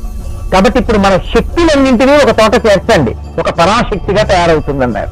కాబట్టి ఇప్పుడు ఆయన బ్రహ్మగారు తన శక్తిని బయటికి తీశాడు. రక్తవర్ణం శుభాకారం పద్మరాగ మణిప్రభం, ఎర్రటి కాంతితో, రజోగుణం సృష్టి కదండి. అందుకని బ్రహ్మగారు ఎర్రటి తన శక్తిని బయటికి తీసుకొచ్చి అక్కడ పెట్టాడు.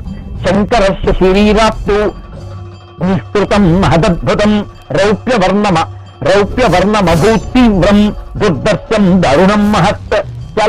ఆయన తెల్లగా ఉండేటటువంటి తన తేజస్సుని పరమేశ్వరుడు తనలోంచి తన శక్తిని బయటికి తీశాడు. తతో విష్ణుం శరీరాప్తో తేజోరాశి నివాపరం నీలం సత్వగుణోపేతం ప్రాదురాస్య మహాద్యుతి. శ్రీ మహావిష్ణువు తనలో ఉండేటటువంటి నల్లగా ఉన్నటువంటి సాత్వికమైనటువంటి శక్తిని తీశారు. ఇప్పుడు సృష్టి శక్తి, స్థితి శక్తి, ప్రళయ శక్తి, మూడు శక్తులు ఏకీకృతమై అందులోంచి ఒక మహాభూతము వంటి గొప్ప తేజోరాశి సంభవించింది. అప్పుడు వీళ్ళందరూ కూడా, మిగిలినటువంటి దేవతలందరూ కూడా వాళ్ళ వాళ్ళ శక్తుల్ని ఆవిడికి ధారబోశారు. కుబేర యమవహ్నీనాం శరీరేభ్య సమంతతః నిశ్చక్రామ మహాత్తేజో వరుణస్య తథైవ చ అన్యేషాం చైవ దేవానాం శరీరో భూయతి భాస్వరం నిర్గతం తన్మహాతేజో రాశిన్ మహోజ్వలః. ఆవిడ త్రిగుణాసా మహాలక్ష్మీ సర్వదేవ శరీరచ అష్టాదశ భుజారమ్యా త్రివర్ణా విశ్వమోహిని శ్వేతానన కృష్ణనేత్రా సంరక్షాధర పల్లవ తామ్రపాణి తలాకాంతా దివ్యభూషణ భూషిత అష్టాదశ భుజాదేవీ సహస్రభుజమండిత సంభూతాసురనాశా యా తేజోరాశి సముద్భవ అన్నారు. ఆ తల్లి అష్టాదశ భుజాదేవి. ఆవిడ 18 భుజములతో పుట్టినప్పటికీ కూడా 1000 భుజములతో ఉన్న దానిలా కనపడుతోంది. ఏంటి సహస్రం అంటే అనంతము, ఎన్నో భుజములతో ఉన్న దానిలా ఉంది.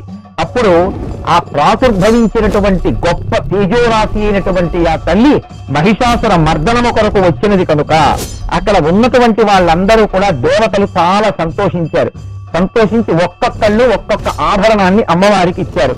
క్షీరోదశ్చాంబరే దివ్యే రక్తే సూక్ష్మే తథాజరే నిర్మలంచ తదాహారం ప్రీతస్సై సుమండితం తదౌ చూడామణిం దివ్యం సూర్యకోటి సమప్రభం కుండలే చ తథా శుభ్రే కటకాని భుజేషు వై కేయూరం కంకణాన్ దివ్యాన్ నానారత్న విరాజితాన్ దదౌ తస్యై విశ్వకర్మ ప్రసన్నేంద్రియమానసః.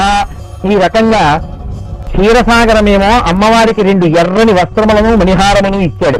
విశ్వకర్మేమో సూర్యకోటి సంవత్సరాలతో వెలుగుండేటటువంటి చూడామణిని, కుండలములను, భుజములకు దివ్య కటకములను, నానారత్న విరాజితములైనటువంటి కేయూర కంకణములను ఇచ్చాడు. అలాగే పదపద్మములకు ప్రస్థ సూర్యకాంతి సదృశమైనటువంటి ముద్దుటుంగరములను, ఆ మెడలో వేసుకునేటటువంటి కంఠహారములను ఇచ్చాడు. వరుణదేవుడు శ్రీదేవికి వాడనటువంటి కమలములతో కూడినటువంటి హారాన్ని ఇచ్చాడు. వైజయంతి మాలనిచ్చాడు. హిమవంతుడు సంతుష్టుడై బంగారముతో చేయబడినటువంటి వివిధములైన ఆభరణములను, రత్నరాశులను బహూకరించాడు. అమ్మవారు శ్రేష్టమైనటువంటి గొప్ప దివ్యమైన కాంతితో కూడిన స్వరూపంతో సింహవాహనం మీద నిలబడింది. దాన్ని హిమవంతుడు ఇచ్చాడు. పరమేశ్వరుడు తన త్రిశూలంలోంచి ఆ శక్తిని తీసి ఒక శూలాన్ని బహూకరించాడు. శ్రీ మహావిష్ణువు సహస్రధారలతో కూడినటువంటి తన సుదర్శన చక్రంలో ఉన్నటువంటి అంశగా చక్రాన్ని ఇచ్చారు. వాయుదేవుడు ఒక గొప్ప చాపాన్ని, అమ్ముల పొదిని ఇచ్చాడు. ఇంద్రుడు తన వజ్రంలోంచి వజ్రాయుధాన్ని, ఐరావతం యొక్క శక్తిలోంచి శోభనమైనటువంటి శబ్దము కలిగినటువంటి ఒక గొప్ప ఘంటాన్ని ఇచ్చాడు, ఒక గంటనిచ్చాడు. అలాగే కాలదండము, భూతములనన్నింటినీ సర్వప్రాణికోటిని పడగొట్టగలిగినటువంటి కాలదండముని చేత పట్టుకునేటటువంటి యమధర్మరాజు తన కాలదండములోని అంశ కలిగినటువంటి దండాన్ని అమ్మవారికి ఇచ్చాడు. అదేవిధంగా కాలుడు ఖడ్గ చర్మములను, విశ్వకర్మ వాడి గండ్రగొడ్డలిని, వరుణ కుబేరులు కమలాన్ని, సొరతో నిండిన బంగారు మధుపాత్రను, త్వక్క దానవ శక్తిని ఢీకొట్టడానికి 3 గంటలతో కూడి ధనించుతున్నటువంటి కౌమోదికి అనబడేటటువంటి ఒక గొప్ప గదని, జగదంబకి గొప్ప దివ్యమైనటువంటి తేజస్సుని, కవచాన్ని, దివ్య వస్త్రాన్ని స్పష్ట సమకూర్చాడు. ఇంతమంది దేవతల యొక్క శక్తులను తన చేత పట్టుకున్నటువంటి తల్లి అక్కడ నిలబడింది. ఇప్పుడు ఈ తల్లి వంక చూసి దేవతలందరూ స్తోత్రం చేశారు. పాహిమాం తల్లి, ఇప్పుడు నువ్వు ఆడదానిగా ఆవిర్భవించావు, త్రైలోక్య జననివి, మాకందరికీ తల్లివి. అమ్మా, నువ్వు కాపాడాలి మహిషాసురుణ్ణి నుంచి మమ్మల్ని రక్షించమని. వెంటనే ఆవిడ మిమ్మల్ని అందరినీ నేను కాపాడతానండి. ఈవిడ ఎప్పుడైతే కాపాడతానందో దేవతలందరి మధ్యలోనూ కలిగినటువంటి ఆనందము చేత పెద్ద పెద్ద జయధ్వనులు చేశారు వాళ్ళు. ఈ తప్పులన్నీ మహిషాసురుడికి వినపడ్డాయి. ఎందుకురా అంత పెద్ద గోల జరుగుతోంది, దేవతలందరూ దేనికి సంతోషిస్తున్నారు కనుక్కురండి అని చెప్పి తన దగ్గర ఉండేటటువంటి ఆ మంత్రుల్ని కొంతమందిని పంపించాడు. ఆ మంత్రులు అమ్మవారి దగ్గరికి వెళ్ళారు. వెళ్ళి అమ్మవారిని చూసి వాళ్ళు చాలా అందంగా ఉంది, ఈవిడ ఇంత గొప్ప తేజోరాశి, ఇటువంటి ఆవిడ్ని మన ప్రభువుకి భార్యం చేస్తే ఎంత సంతోషిస్తాడో మనం వెళ్ళి మాట చెప్పాలన్నారు. ఇది కదండి, రాజు ఎటువంటి వర్తన కలిగి ఉంటాడో ఆయన దగ్గర ఉండే మంత్రులు కూడా అంత గొప్ప వాళ్ళే ఉంటారు. కాబట్టి ఆ మంత్రి ఆవిడ్ని చూసి నువ్వు మా రాజుకి భార్యవి కా అన్నాడు, అంతవాడన్నాడు, ఇంతవాడన్నాడు, దేవతలను కొట్టాడు, స్వర్గాన్ని గెలిచాడు, సింహాసనం మీద కూర్చున్నాడు, ఇంద్రుణ్ణి జయించాడు, కాబట్టి నీకు తగినటువంటి భర్త, ఆయన్ని భర్తగా పొందు, నువ్వు కామసుఖాలను భరిస్తావు, సంతోషంగా ఉంటావు, ఇంత అందంగా ఉన్నావని పొగిడాడు. ఆవిడండి వాడిని చంపడానికి పుట్టిందాన్ని నేను, ఏమైనా ధైర్యం ఉంటే మీ రాజుగారిని యుద్ధానికి రమ్మను అని ఆవిడ కబురు చేసింది. కబురు చేస్తే రాక్షసులైనటువంటి వారు ఒక్కలా ప్రవర్తిస్తారా? ఈయన వెళ్ళి అయ్యా ఆవిడ దానాలు చేస్తుందట, మిమ్మల్ని రణరంగంలో పడగొడుతుందట, మీరు గృహ తప్పిపోయేటట్టుగా చేస్తుందట, అలాగన ఆవిడ బీరములు పలుకుతోంది, ఆవిడ ప్రతిజ్ఞ చేస్తోంది, మీరు యుద్ధానికి వెళతారో ఏం చేస్తారో నిర్ణయించుకోండి అన్నాడు. మిగిలిన మంత్రుల్ని పిలిచాడు. ఆ మిగిలిన మంత్రుల్లో ఒక మంత్రి లేచి మాట్లాడడం మొదలెట్టాడు. రాక్షస ప్రవృత్తి అంటే ఎలా ఉంటుందో చూపించడానికి మీకు నేను ఈ ఘట్టాన్ని మనవి చేస్తున్నాను. ఆయన అన్నాడు, హేతు గర్భమిదం వాక్యం జ్ఞాతవ్యం హేతు విత్తమై బాణాస్తుమానినీనాం వైకటాక్షాయేవ విశ్రుతాః పుష్పాంజలిమయస్యాన్యే వ్యంగ్యాని వచనాని చ తాతయిష్యామి శయ్యానాం రణమయ్యాం పతింతమ విపరీతరతి క్రీడా భాషణం జ్ఞేయమేవ తత్ కరిష్యే విగత ప్రాణం యదుక్తం వచనం తయా వీర్యం ప్రాణ ఇతి ప్రోక్తం తద్విహీనం నచాన్యథా వ్యంగ్యాధిక్యేన వాక్యేన వరయత్యుత్తమాన్ నృప. అయ్యయ్యో, వెళ్ళిన మంత్రికి ఆవిడ మాటలు మాట్లాడితే ఆ మాటలు అర్థం కాలేదు. ఆవిడ దానాలు వేస్తానంటే ఏమిటో తెలుసా ప్రభు, నీ వంక చాలా ఓరచూపులు చూస్తానని. నిన్ను పడగొట్టేస్తానంటే ఏమిటో తెలుసా, నిన్ను చక్కటి శయనం మీద పడుకునేటట్టు చేసి తన శరీరాన్ని నీ పక్కకి చేరుస్తానని. నీ ప్రాణం తీసేస్తానంటే ఏమిటో తెలుసా, ప్రాణమునకు పర్యాయ పదం వీర్యం, నీ వీర్యము స్ఖలనమయ్యేటట్టుగా తాను నిన్ను రెచ్చగొడతానని. రాక్షస బుద్ధి అంటే ఎలా ఉంటుందో మీరు చూడండి. అంత స్పష్టంగా ఆవిడ నేను పుట్టిందే మిమ్మల్ని చంపడానికి రా, కాబట్టి నేను వచ్చింది మహిషాసురుణ్ణి ఆశ్రయించిన రాక్షసుల్ని సంహరించడానికి. యుద్ధ భూమిలో మహిషాసురుణ్ణి పడగొడతానని ఆవిడ చెప్తే వీళ్ళింత గొప్పగా చెప్పి ఆ వెళ్ళి మాట్లాడిన మంత్రికి రసస్ఫోరకమైన బుద్ధి లేదు. అందుకే ఆవిడ ఒకలా చెప్తే వీడికి ఒకలా అర్థమైంది. ప్రభు, ఆవిడ మిమ్మల్ని పెళ్లి చేసుకోవాలని వీళ్ళు ఊరుకోందని. ఇటువంటి వాళ్ళని చేరదీస్తే అంత గొప్పగా మాట్లాడతాడు. పక్కన మిత్రుడు ఆపత్కాలంలో మాట్లాడేవాడు కూడా సరైన వాడు అయ్యి ఉండాలి.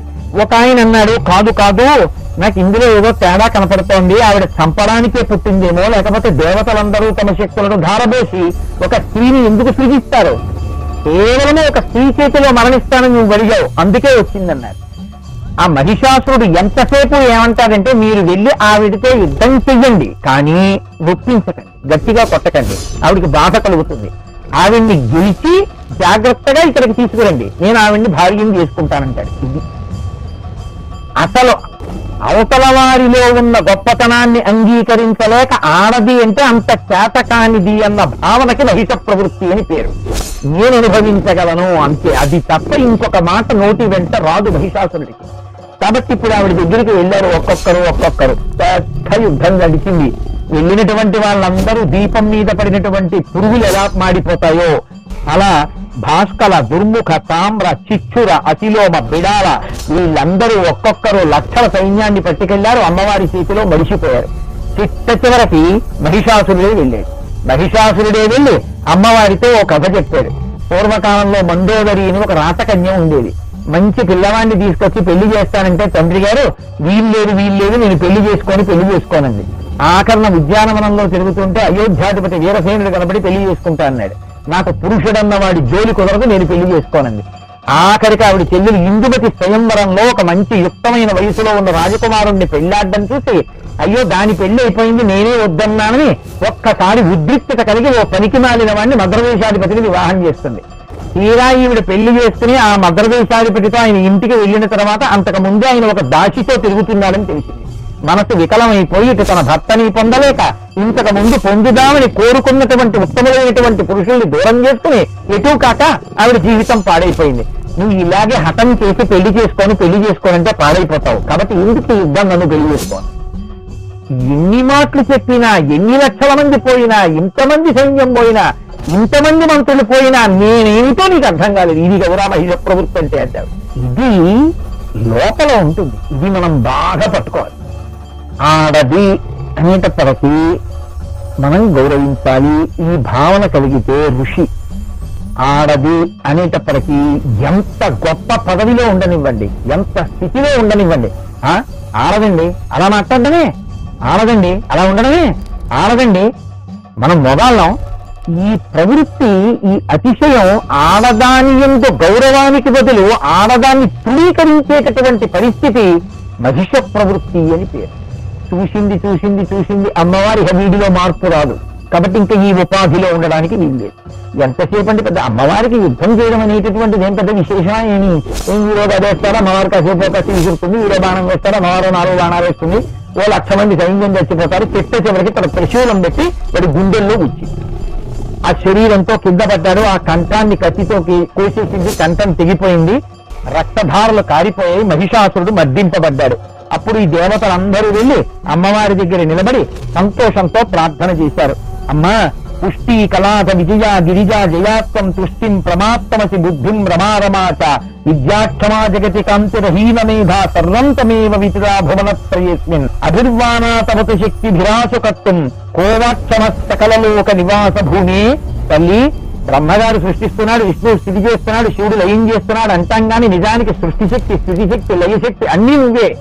ఈ భూమిని భరిస్తున్నది నువ్వే, నిర్వహిస్తున్నది నువ్వే. తల్లి ఇవాళ నువ్వు ఆదుకుని దేవతల్ని రక్షించి మహిషాసురుణ్ణి మర్దించి ఉండకపోతే ఏమైపోదుమో. పరాశక్తి జగదంబ నిరంతరము మా యొక్క బుద్ధి నీ పాదారవిందముల యందు నిలబడి నీ యొక్క అనుగ్రహము మాకు ఉండేటట్టుగా మమ్మల్ని కాపాడు అని అడిగితే ఆవిడంది, నీకు ఎప్పుడు ఆపదలు వచ్చినా బెంగలేదు, నన్ను స్మరించండి, నేను వచ్చి మిమ్మల్ని రక్షిస్తానండి. అందరూ సంతోషించారు, దేవతల పదవులు పొందారు, రాక్షసులు రక్షించిపోయారు, మిగిలిన వాళ్ళు పాతాళ లోకానికి పారిపోయారు. ఈ విధంగా మహిషాసుర వధ పూర్తి చేసి అమ్మవారు లోకాలన్నింటినీ రక్షించింది. కాబట్టి ప్రతి శరన్నవరాత్రులలో శరన్నవరాత్రిని ప్రతిరోజు మహిషాసుర మర్దనిగా మనం అమ్మవారికి నమస్కారం చేస్తూనే ఉంటాం. మహిషాసుర సంహారానికి సంబంధించినటువంటి ఘట్టాన్ని మీరు విని ఉన్నారు. అమ్మవారు ఎప్పుడెప్పుడు జగత్తు యందు ధర్మమునకు వైక్లభ్యము కలిగితే, ఎప్పుడెప్పుడు వేద ప్రమాణమునకు హాని జరిగితే అప్పుడప్పుడు అవతార స్వీకారం చేస్తూ ఉంటుంది. చేసి ఆ రాక్షసుల్ని దుమ్మాడి మళ్లీ సనాతన ధర్మాన్ని, వేదము యొక్క ప్రమాణాన్ని నిలబెడుతుంటుంది. ఆమెను నమ్ముకున్నటువంటి భక్తులైనటువంటి వారిని సదా కాపాడుతుంటుంది. ఈ సిద్ధాంతానికి అనుగుణంగానే దేవతలు ప్రార్థన చేసినప్పుడు శుంభ నిశుంభుల్ని సంహరించినటువంటి ఘట్టాన్ని ఇవాళ మహర్షి మనకి వివరణ చేస్తున్నారు. అందులో పూర్వకాలంలో శుంభనిశుంభులనేటటువంటి దానవులు పాతాళంలో పూర్వం పారిపోయి నివాసం ఏర్పరచుకున్నటువంటి వారు భూమి మీదకి వచ్చారు. వచ్చి వారు ఒకే ఆసనం మీద కూర్చుని పావన పుష్కర తీర్థమునందు నీరు, ఆహారము రెండిటిని విడిచిపెట్టి బ్రహ్మగారి కోసమే ఘోరమైనటువంటి తపస్సుని ప్రారంభం చేశారు. ఇందులో మీకు నేను తరచుగా మనవి చేస్తూ ఉంటాను, రాక్షసుల యొక్క తపస్సుకి ఋషుల యొక్క తపస్సుకి ఉండేటటువంటి ప్రధానమైన తేడా, రాక్షసులు ఘోరమైనటువంటి తపస్సు చేస్తారు, శరీరాన్ని ఖేద పెడతారు, ఇంద్రియాల్ని నిగ్రహించినట్లుగా ఉంటారు, కానీ పావుని కాలు కింద తొక్కి పెట్టినట్టు తొక్కి పెట్టడమే తప్ప అది ఇంద్రియ విజయం మాత్రము కాదు. అటువంటి స్థితిలో చిట్ట చివరికి ఈశ్వరుడు ప్రత్యక్షమైన తర్వాత వారు ఎప్పుడు కోరుకున్నా ఏది కోరుకుంటారంటే భోగాపేక్షతో ఉంటారు. కాబట్టి ఆ భోగలను అనుభవించడానికి ఈ శరీరం ఉండాలి, కాబట్టి ఈ శరీరం మరణించకుండా ఉండాలని అడుగుతుంటారు. అది పూర్తి అజ్ఞానంతో, తమోగుణంతో కూడుకున్నటువంటి తపస్సుగా ఉంటుంది. అందుకే రాక్షసులు ఎక్కడ తపస్సు చేసినా బ్రహ్మగారు ప్రత్యక్షమైనప్పుడు అడిగేటటువంటి వరం ఒకే ఒక్కటి ఉంటుంది, నేను ఈ శరీరంతో శాశ్వతంగా ఉండాలి, మరణం అన్నది రాకూడదు. అసలు దేనికి మరణం లేదో అది ఆత్మయ్యి ఉంది. ఆ జ్ఞానము కలిగితే కొత్తగా మరణం కలగకూడదు అని అడగవలసినటువంటి అవసరమే ఉండదు. కానీ ఆత్మ నేను అన్న సత్యం ఎరుకలోకి రాక కేవలం శరీరమే నేననేటటువంటి అజ్ఞానమునందు నిలబడిపోయినటువంటి వారు ఆ శరీరము ఉండిపోవాలని కోరుకుంటారు. ఆ శరీరము ఉండిపోవాలని కోరుకుంటే ఉండేది కాదు, విడిపోతుంది. ఇదే బ్రహ్మగారు చెప్తూ ఉంటారు. మీరు ఏ రాక్షసుని యొక్క జీవితాన్ని, ఏ రాక్షసుని యొక్క తపస్సు చూడండి, ఇదే నడుస్తూ ఉంటుంది. కాబట్టి ఇప్పుడు వాళ్ళు చేసినటువంటి ఘోరమైనటువంటి తపస్సుకి మెచ్చుకున్నటువంటి వారై బ్రహ్మగారు ప్రత్యక్షమయ్యారు. బ్రహ్మగారు ఎదుట నిలబడ్డారు, నమస్కారం చేశారు, స్తోత్రం చేశారు, చేసి వరం అడిగారు. పురుషై రమరాధైశ్చామానవై మృగపక్షిభి అవధ్యత్వం కృపాసింధో దేహి నౌ వాంఛితం వరం నారీ బలవతీ కాస్తీయానో నాశం కరిష్యతి నభిధీవ స్త్రియకామం త్రైలోక్య సచరాచరే అవధ్యౌ భ్రాతరౌ స్యాతం నరేభ్య పంకజోద్భవ భయం న స్త్రీజనేభ్యశ్చ స్వభావాదబలాహిసా ఇతి శ్రుత్వా తయోర్వాక్యం ప్రదదౌ వాంఛితం వరం బ్రహ్మ ప్రసన్న మనసా జగామాద స్వమాలయం. బ్రహ్మగారిని వాళ్ళు అడిగింది ఏమిటంటే, మేము ఎప్పటికీ కూడా మరణించకుండా ఉండేటట్టుగా మమ్మల్ని అనుగ్రహించవలసింది. బ్రహ్మగారు అన్నారు, పుట్టినటువంటి ప్రతి ప్రాణి గిట్టవలసింది. అది సిద్ధాంతం. బ్రహ్మాండంలోంచి వస్తోంది పిండాండం, మళ్ళీ పిండాండం బ్రహ్మాండంలోకి వెళ్ళిపోతుంది. కాబట్టి ఇంకేదైనా అడగండి, అది ఇవ్వడం అన్నది కుదిరే విషయం కాదు. వాళ్ళన్నారు, మేము దేవదానవ యక్ష గంధర్వ కిన్నెర కింపురుషాదుల చేత, మృగముల చేత, పక్షుల చేత మేము మరణించకుండా ఉండునుగాక. కానీ మేము ఆడదాని చేతిలో చనిపోకూడదన్న వరం మాత్రం మేము అడగం. ఎందుకు అడగం? స్వభావాదబలాహిస. అసలు స్వభావం చేతయే అబల. అది వాళ్ళ యొక్క ఎంత గొప్పగా ప్రతిపాదిస్తారో చూడండి. ఇప్పుడు కొత్తగా తెచ్చి పెట్టుకోవడానికి ఇది కృతకం, నిలబడేది కాదు. స్వభావము చేత, పుట్టుక చేత వారు అబలలు. కాబట్టి బలమైనటువంటి దేహము కాదు, బలమైన శరీరము కాదు. కానప్పుడు అసలు మాతో వాళ్ళు యుద్ధం చేయడం, వాళ్ళు మమ్మల్ని నిగ్రహించడం అన్నది కుదరనే కుదరదు. మేము బలంలో దేవదానవులకే లొంగనటువంటి వారమై అంత ఎత్తున నిలబడిన వారం. వాళ్ళు పుట్టుక చేతనే అసలు బలము లేనటువంటి వారు. అటువంటి వారు మిమ్మల్ని ఏం చేస్తారు? కాబట్టి ఇంకా మేము అసలు ఆడవాళ్ళ పేరెత్తడం ఎందుకు? వాళ్ళ పేరే ఎత్తాం. కాబట్టి వాళ్ళ విషయంలో మేము అడగం. వాళ్ళు అడగకుండా ఊరుకుంటే వేరు, కానీ ప్రత్యేకించి ప్రస్తావన చేసి ఇంత పనికి మాలినది ఆడది అన్నట్లుగా మాట్లాడడం, వాళ్ళకి స్త్రీ అనబడేటటువంటి స్వరూపమునందే ఎంత ప్రీకార భావం ఉన్నది అన్నది వ్యక్తమవుతుంది. మహిషాసురుడికున్నా అదే ప్రకృతి, శుంభనిశుంభులకున్నా ఇదే ప్రకృతి. కాబట్టి ఇప్పుడు అదే వరాన్ని ఆవిడ కృప చేసి, చతుర్ముఖ బ్రహ్మగారు కృప చేశారు. తప్పకుండా మీరు స్త్రీ చేతిలో మరణిస్తారు తప్ప ఇంకెవరి చేతిలోనూ మరణించరు. ఒక రకంగా అజ్ఞానం చేత అబలా అనుకున్నటువంటి ఆడది సబలగా కూడా నిలబడగలదు అని నిరూపించగలిగినటువంటి ఘట్టం ఏర్పడినప్పుడు వీళ్ళిద్దరూ మరణించడం జరుగుతుంది. మనం శుంభనిశుంభవధ మహిషాసురవధ చదివినప్పుడు ఏ నిర్ణయానికి రావాల్సి ఉంటుంది? మనమంత తేలిగ్గా అబలా అనడానికి వీల్లేదు, వాళ్ళు సబలులే అనేటటువంటి విషయాన్ని మనం నమ్మవలసి ఉంటుంది. కాబట్టి ఇప్పుడు రక్తబీజుడనేటటువంటి వాడు మహిషాసురుడికి తండ్రిగా ఒకప్పుడు ఉన్నటువంటి వ్యక్తి చితిమంటలలో కాలిపోయి ఇంకా తన కుమారుని యందు ఉండిపోయినటువంటి భ్రాంతి చేత రక్తబీజుడిగా జన్మించాడు. దేహాద్రుజిర సంపాతస్తస్య శస్త్రాహతస్య చ జాయతే చ యదా భూమా వ్యుత్పద్యంతే శనీకశః తాదృశాః పురుషాః క్రూరా బహవః శస్త్రపాణయః సంభవంతి తదాకారాస్తద్రూపాస్తతపరాక్రమా యుద్ధం పునస్తే కుర్వంతి పురుషా రక్త సంభవాః అతస్సోపి మహావీర్యః సంగ్రామే తీవ దుర్జయః అవధ్యః సర్వభూతానాం రక్తబీజో మహాసురః. వీళ్ళకి తోడు అగ్నికి వాయువు తోడైనట్టు ఇంకొక ఆయన తోడయ్యాడు, రక్తబీజుడు. ఈయన యొక్క గొప్పతనం ఏంటి? నేను మహిషాసుర వధలో మీతో మనవి చేశాను. ఈయన్ని చంపడం కాదు, అసలు ఈయన మీదకి ఎవరైనా అస్త్రం కాని శస్త్రం కాని ప్రయోగిస్తే దానివల్ల ఆయన దేహమునకు ఏదైనా గాయం అయితే ఆ గాయంలోంచి స్రవించేటటువంటి నిప్పుటి యొక్క బిందువులు భూమి మీద ఎన్ని పడతాయో అంతమంది ఆయనతో సమానమైన బలమున్న రాక్షసులు పుడుతుంటారు. కాబట్టి ఆయన్ని చంపడానికి ప్రయత్నిస్తే ఆయన లాంటి రాక్షసులు చాలా మంది పడతారు.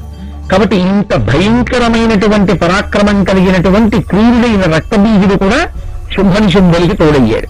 ఇప్పుడు వెంటనే వాళ్ళు చేసే పని ఏంటి? స్వర్గాన్ని ఆక్రమిస్తారు, దేవేంద్రుణ్ణి పదవీచ్యుతుణ్ణి చేస్తారు. మీకు నేను ఎన్నో పర్యాయములు మనవి చేశాను దేవీ భాగవతం చెప్తున్నప్పుడు. లోపల ఉండేటటువంటి మంచి గుణములే దేవతలు, లోపల ఉండేటటువంటి చెడ్డ గుణములే రాక్షసులు. పూర్తిగా దేవతలు ఉండడం కుదరదు, పూర్తిగా రాక్షసులు ఉండడం కుదరదు. కానీ దేవతలని రాక్షసులు ఓడించి రాక్షసులు కాని ఆక్రమించి సింహాసనం మీద కూర్చునుంటే అటువంటి వ్యక్తి సమాజంలో ఉండడం వల్ల ఏర్పడేటటువంటి పరిణామం ఏమిటంటే సమాజం అంతా పీడ పొందుతుంది. లోపల ఉన్నటువంటి దేవతలను సింహాసనం మీద కూర్చోబెట్టి రాక్షసులు ప్రయత్నం చేసినా విఫలమైపోతున్న స్థితిలో కనీసం ఉండగలిగితే ఆ వ్యక్తి వల్ల సమాజానికి ప్రయోజనం ఉంటుంది. ఎప్పుడైతే శుంభనిశుంభులు దేవేంద్రుని సింహాసనం నుంచి తొలగించి తాము సింహాసనం మీద కూర్చున్నారో, రాక్షసులు సింహాసనం మీద కూర్చున్నారో, ఆ సమాజమునకు శాంతి ఉండదు. వాళ్ళ చేత పరిపాలింపబడినప్పుడు వాళ్ళు లోభము చేత ఇతరమైనటువంటి దుర్గుణముల చేత ఆవహింపబడి ఉంటారు. తత్కారణము వలన వారి ప్రవర్తన ఎప్పుడూ కంటకప్రాయంగానే ఉంటుంది, ఇతరులకు బాధ కల్పించేదిగానే ఉంటుంది. అందుకని వారు దేవతలందరినీ ఓడించారు. ఇప్పుడు ఆ దేవతలందరూ తమ తమ స్థానాలను విడిచిపెట్టేశారు. విడిచిపెట్టి దూరంగా ఎక్కడో అరణ్యాల్లో, పర్వతాల్లో, గుహల్లో తలదాచుకున్నారు. ఎంతకాలం ఇలా ఉంటారు? శుంభనిశుంభులు కొన్ని వేల సంవత్సరములు పరిపాలన చేస్తున్నారు. వాళ్ళు ఆలోచించారు, ఈయన్ని సంహరించడం మన వలన కాదు. ఎందుచేత అంటే ఈయన ఎవ్వరి చేత సంహరింపబడకుండా వరం కోరి ఉన్నాడు. కాబట్టి ఇప్పుడు ఈయన సంహరింపబడాలంటే ఒక్కడే సంహరించాలి, ఆడది సంహరించాలి. ఆడది అంటే ఎవరో పడితే వాళ్ళు వెళ్ళి సంహరించేయడం కుదురుతుందా? నరవానరములను అడగలేదు కనుక రావణుడు ఎవరో కోతి ఓ మనిషి వెళ్ళి సంహరించేయడం కుదురుతుందా? అవతల వాడి పరాక్రమాన్ని బట్టి ఆయన్ని ఢీకొట్టగలిగినటువంటి పరాక్రమశాలి, తత్తుల్యమైనటువంటి శౌర్యము ఉన్నటువంటి వాళ్ళే సంహరించాలి. కాబట్టి ఇప్పుడు వాళ్ళు ఎవరిని ఆశ్రయించాలి? మళ్ళీ పరాశక్తిని ఆశ్రయించాలి. కాబట్టి వాళ్ళందరూ చండికాదేవిని ప్రార్థన చేశారు. చండికాదేవి అన్న మాట దేవీ భాగవతంలో తరచుగా వినపడుతుంటుంది. ఇది ఘోర అఘోర రూపముల యొక్క కలయిక. చండిక అన్న మాట చెడి కోపమే ఇది చిండిహి. చాలా కోపంతో ఉన్నటువంటి అమ్మవారి పేరు చిండి. మీకు నేను ఒక ఉదాహరణ చెప్తాను. చండికాదేవికి నమస్కారం చేయడమే అయ్యి బాబాయ్ ఆవిడ కోపంతో ఉంటుంది కదండి అంటారు. కాదు, నేను మీకు ఒక ఉదాహరణ చెప్తాను. పిల్లవాడు సరిగా చదవట్లేదు, పాఠశాలకి వెళ్ళటం లేదు, ఎవరో స్నేహితులతో కలిసి ఎక్కడో ఆడుకుంటున్నాడు. రోజు నేను పాఠశాలకి వెళ్ళొచ్చానమ్మా, చదువుకుంటున్నానని చెప్తున్నాడు. ఒక రోజున అమ్మ దేవాలయానికి వెళుతుంటే ఆ పాఠశాలలో పిల్లలకి పాఠం చెప్పేటటువంటి ఉపాధ్యాయుడు కూడా కనపడ్డాడు.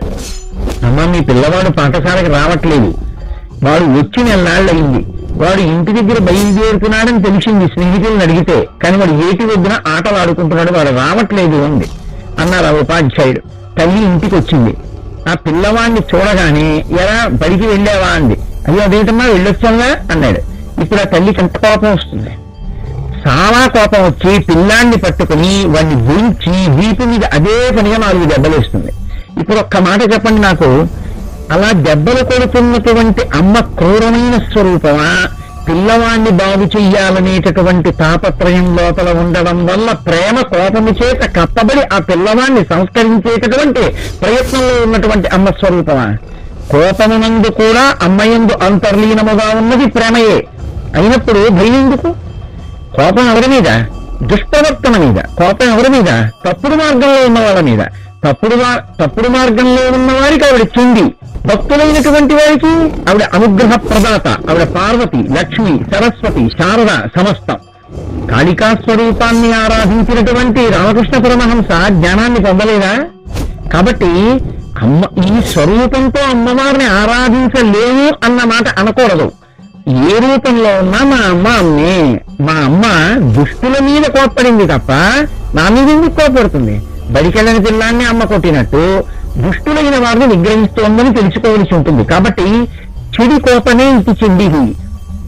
కోపంగా ఉన్న అమ్మవారి యొక్క స్వరూపమునకు చండీదేవి అన్న పేరు వెనక ఉన్నటువంటి అంతరార్థం, ఆ తల్లి సమాజమును పాడు చేసి అధర్మమునందు ప్రవర్తించేటటువంటి వారిని నిగ్రహించేటటువంటి స్వరూపము కలిగినటువంటి తల్లి. ఇప్పుడు దేవతలకు ఎవరు కావాలి? ఆ చండీదేవే కావాలి. ఎందుకు కావాలి? వాళ్ళకి ఆవిడ ప్రసన్నమూర్తి, ఆవిడ అఘోర రూపం వాళ్ళ పట్ల. అవతల శుంభనిశుంభులకి ఆవిడ ఘోర రూపం, వాళ్ళని సంహరిస్తుంది. కాబట్టి ఇప్పుడు దేవతలు ప్రార్థన చేశారు. నమో దేవి విశ్వేశ్వరి ప్రాణనాథే మదానంద రూపే సురానందదేతే నమో దానవాంత ప్రదే మానవానామనేకార్థ దేభక్తి గమ్యస్వరూపే నతే నామ సంఖ్యా నతే రూపమీదృక్పదా కోపి వేదాది దేవస్వరూపే తమేవాపి సర్వేషు శక్తి స్వరూపా ప్రజా సృష్టి సంహార కాలే సదైవ స్మృతిస్త్వం ధృతిస్త్వం తమేవాసి బుద్ధిర్జరా తుష్టి పుష్టి ధృతి కాంతి శాంతి సువిద్యా సులక్ష్మీ గతి కీర్తి మేధా తమేవాసి విశ్వస్య బీజం పురాణం యదా ఈశ్వరూపైః కరోషీహ కార్యం సురాణం చ తేభ్యో గమామోద్య శాంతైః క్షమాయోగ నిద్రా దయత్వం వివక్షా స్థితా సర్వభూతేషు శక్తైస్వరూపైః అని వాళ్ళు ప్రార్థన చేశారు. అమ్మా, ఈ లోకంలో ఎప్పుడెప్పుడు ధర్మము గతి తప్పుతుందో అప్పుడప్పుడు దాన్ని మళ్ళీ నిలబెట్టేటటువంటి స్వరూపము కలిగినటువంటి దానివి. సృష్టి కార్యం జరిగినా బ్రహ్మగార్యందు సృష్టి చేయగలిగిన శక్తి స్వరూపం నీదే. శ్రీ మహావిష్ణువునందు స్థితిని నిర్వహించగలిగిన శక్తి స్వరూపానికి నువ్వే. హరుడు లోకాన్ని లయం చేసినా లయం చెయ్యగలిగినటువంటి హరుని యొక్క అంతర్లీనమైన శక్తిగా ఉండేదానికి నువ్వే. అటువంటి తల్లి, ఇవాళ మాకు వచ్చినటువంటి ఆపద నుంచి మమ్మల్ని గట్టెక్కించడానికి నువ్వు సాకారమైనటువంటి రూపాన్ని పొంది వచ్చి శంభ నిశుంభుల్ని పరిమార్చి మమ్మల్ని గట్టెక్కించి కాపాడాలి తల్లి, త్రాహీ త్రాహీ అని వాళ్ళు ప్రార్థన చేశారు. వెంటనే భక్తుల యొక్క ప్రార్థన ఆలకించినటువంటి తల్లి ఒక సాకారమైనటువంటి రూపాన్ని పొంది అక్కడికి వచ్చి నిలబడి ఆ తల్లి ఆవిర్భవించగానే వీళ్ళు ఎందుకు ప్రార్థన చేశారో అర్థమైన తల్లి కాబట్టి శుంభుల్ని సంహరించడానికి వీలైనటువంటి స్వరూపాన్ని పొందింది. పార్వత్యాస్తు శరీరాత్వైని శృతా చాంబికా యదా కౌశికీతి సమస్తేషు తతో లోకేషు పఠ్యతే నిశ్రుతాయాం తు సస్యాం సా పార్వతీ తనువ్యత్యయాత్ కృష్ణరూపా దశంజాతా కాళికా సా ప్రకీర్తిత మషీవర్ణా మహాఘోరా దైత్యానాం భయవర్ధిని కాళరాత్రీతి సా ప్రోక్తా సర్వకామ ఫలప్రదా అంబికాయాః పరం రూపం విరరాజ మనోహరం సర్వభూషణ సంయుక్తం లావణ్య గుణ సంయుతం. ఆ తల్లి పరాభట్టారికాదేవి అంటారు. అంటే సర్వుల చేత ఎప్పుడూ పూజింపబడి గౌరవింపబడి ఆరాధింపబడేటటువంటి స్వరూపము కలిగినటువంటి ఆ తల్లి తన శరీరములో, ఆ పార్వతీదేవి తన యొక్క శరీరములోంచి ఒక స్వరూపాన్ని సృజించింది. ఆమెకి కౌశికి అని పేరు. ఆ కౌశికి అనేటటువంటి పేరుతో ఆమె శుంభుల్ని సంహరించడానికి ఒక అంశగా పైకొచ్చింది. ఆవిడే నల్లటి వర్ణము దాల్చినదై కాళీ స్వరూపమును పొందినది ఇంకొక స్వరూపంగా పక్కకొచ్చింది. మధ్యలో జగదంబ అయినటువంటి తల్లి కూర్చునుంది. ఇప్పుడు ఇటు కాళీ చేత కౌశికి చేత సేవింపబడుతున్నటువంటి జగదంబ యొక్క స్వరూపాన్ని నిరంతరము అంతటా స్వేచ్ఛగా మనని అడ్డగించేవారెవరనేటటువంటి ధైర్యంతో తిరగడానికి అలవాటు పడిపోయినటువంటి శుంభుల యొక్క అనుమాయులైన కొంతమంది దైత్యులు అటుగా తిరుగుతూ ఆవిడ్ని చూశారు. చూసి రాక్షస బుద్ధి అంటే అలా ఉంటుంది. వీళ్ళందరూ ప్రార్థన చేశారు. ఈ తల్లి ఆవిర్భవించింది, ఈ ఆడదాని చేతిలో మరణం లేకుండా మన ప్రభువు కోరుకోలేదు, ఈవిడ మన ప్రభువుని సంహరిస్తుందేమో, మనందరికీ ప్రమాదం ఏర్పడుతుందేమో అన్న భయం వాడికి లేదు. వాడనుకున్నాడు, ఎంత అందంగా ఉందా, ఈవిడే మన ప్రభువుకి భార్య కావాలనుకున్నాడు. అనుకుని గబగబా పరిగెత్తుకెళ్లి తన ప్రభువుతో ఆ సుగ్రీవుడనేటటువంటి రాక్షసుడు ఒక మాట చెప్పాడు. అయ్యా, నువ్వు అనేకమైనటువంటి రత్నాలను తీసుకొచ్చావు, ఇంద్రుణ్ణి కొట్టి పట్టుకొచ్చావు, వరుణుణ్ణి కొట్టి పట్టుకొచ్చావు, దేవలోకాన్ని కొట్టి పట్టుకొచ్చావు, ఎన్నో అపరూపమైనటువంటి వస్తువులన్నిటినీ తీసుకొచ్చి ఇంట్లో పెట్టావు. ఎన్ని గొప్ప గొప్ప వస్తువులను తెచ్చి ఇంట్లో పెట్టినా ఇంట్లో దీపం లేకపోతే ఆ వస్తువులన్నీ కనపడతాయా? వాటి శోభ తెలుస్తుందా? వాటి వైభవం ఏమో ప్రకాశిస్తుందా? అలా నీ ఇంట వాటి యొక్క వైభవాన్ని ప్రకాశింపచెయ్యగలిగిన రత్నములకు రత్నమైన పెద్ద రత్నాన్ని నువ్వు తేవడంలో ఏమరపాటు చెందావు. అదిగో అటువంటి స్త్రీ ఇప్పుడే ఆవిర్భవించింది. నేను చూశాను. పక్కన కౌశికి, కాళీ అనబడేటటువంటి రెండు స్వరూపములు ఆవిడ్ని సేవిస్తున్నాయి. ఎంత సౌందర్య రాశియో! ఆమెని నీ భార్యగా పొందితే నీ జన్మ ధన్యం అవుతుంది, నీ తెచ్చినటువంటి రత్నాలకి పెద్ద రత్నం అవుతుంది అన్నారు. వెంటనే ఆయన మంత్రిని పంపించి తనని వివాహం చేసుకోవలసిందిగా అమ్మవారికి కబురు చేశాడు. అజ్ఞానం అంటే హద్దులేని స్థితిలో అలా ఉంటుంది. ఏది ధైర్యం అంటే, మమ్మల్ని ఏం చేస్తున్నాడది, మా చేత సుఖమును అనుభవించడానికి యోగ్యమైన వస్తువే తప్ప మమ్మల్ని నిగ్రహించగలిగినటువంటి స్థితి ఆడదానికి ఉండదు. అది ఆయన యొక్క గర్వం. కాబట్టి ఇప్పుడు నేను వివాహం చేసుకుంటానని కబురు చేశాడు. అమ్మవారు మహిషాసుర మర్దనంలో మాట్లాడినట్టుగా మాట్లాడలేదు. ఇక్కడ ఒక చిన్న చమత్కారం చేసింది. ఆవిడండి వచ్చిన మంత్రితో, బాలభావాద్వృతం కించిత్ కృతం రాజన్ మయా పురా క్రీడంత్యా చ వయస్యాభిః సహైకాంతే యదృచ్ఛయా స్వదేహ బలదర్పేణ సఖీనాం పురతోరః మత్సమాన బలశూరోరణే మాం జేష్యతి స్ఫుటం తం వరిష్యామ్యహం కామం జ్ఞాత్వా తస్య బలాబలం జిత్వా మాం స్వబలేనాత్ర వాంఛితం కురుచాత్మనః త్వం వా తవానుజో భ్రాతా సమేత్య సమరాంగణే జిత్వా మాం సమరేణాత్ర వివాహం కురు సుందరా అని కబురు చేసింది. ఆవిడంది ఏమీ లేదయా, చిన్నతనంలో నేను నా చిలికెత్తలతో కలిసి ఆడుకుంటున్నప్పుడు వాళ్ళందరూ పుట్టుకతోనే నన్ను చాలా బలం ఉన్నదాన్ని అని భావన చేసి కీర్తిస్తుండేవారు. వాళ్ళందరూ నన్ను ఒకసారి అడిగారు, నువ్వు ఇంత అందంగా ఉంటావు కదా, ఇంత బలంగా ఉంటావు కదా, నువ్వు ఎవరిని పెళ్లి చేసుకుంటావు అన్నారు. నేను బాల్య చాపల్యము చేత ఆనాడు వాళ్ళందరి దగ్గర ఒక ప్రసిద్ధి చూసేశాను. నేనన్నాను, నేను ఇంత అందంగా ఇంత బలంగా ఉంటాను కాబట్టి నన్ను యుద్ధంలో ఎవరు ఓడిస్తారో అలా ఓడించిన వాడిని పెళ్లి చేసుకుంటానన్నాను. కాబట్టి నువ్వైనా పర్వాలేదు, నీ తమ్ముడు నిశుంభుడైనా పర్వాలేదు, మీ ఇద్దరిలో ఎవరు నన్ను ఓడించినా నేను వాళ్ళకి పెళ్లి చేసుకుంటాను. కాబట్టి మీ ఇద్దరిలో ఎవరైనా సరే యుద్ధానికి రావచ్చని కబురు చేసినాడు. ఈ వెర్రి వాళ్ళు అసలే తమకంతో ఉన్నటువంటి వాళ్ళకి అమ్మవారు పంపించినటువంటి కబురు అసలు మతులు లేకుండా అసలు ఉన్న బుద్ధి కూడా పాడైపోయేటట్టుగా చేసింది. ఇప్పుడు వాళ్ళిద్దరూ వంతులు వేసుకున్నారు. ఏదో చాలా ఉదారంగా ఇంకా వెళ్ళడమే తర్వాత ఆవిడ్ని ఓడించేసి పెళ్లి చేసుకోవడమే అన్నట్లుగా శుంభుడు అన్నాడు నిశుంభుడిని పిలిచి, నువ్వు ఓడించి నువ్వు పెళ్లి చేసుకో, ఉత్సాహపడుతున్నావు కదా అన్నాడు.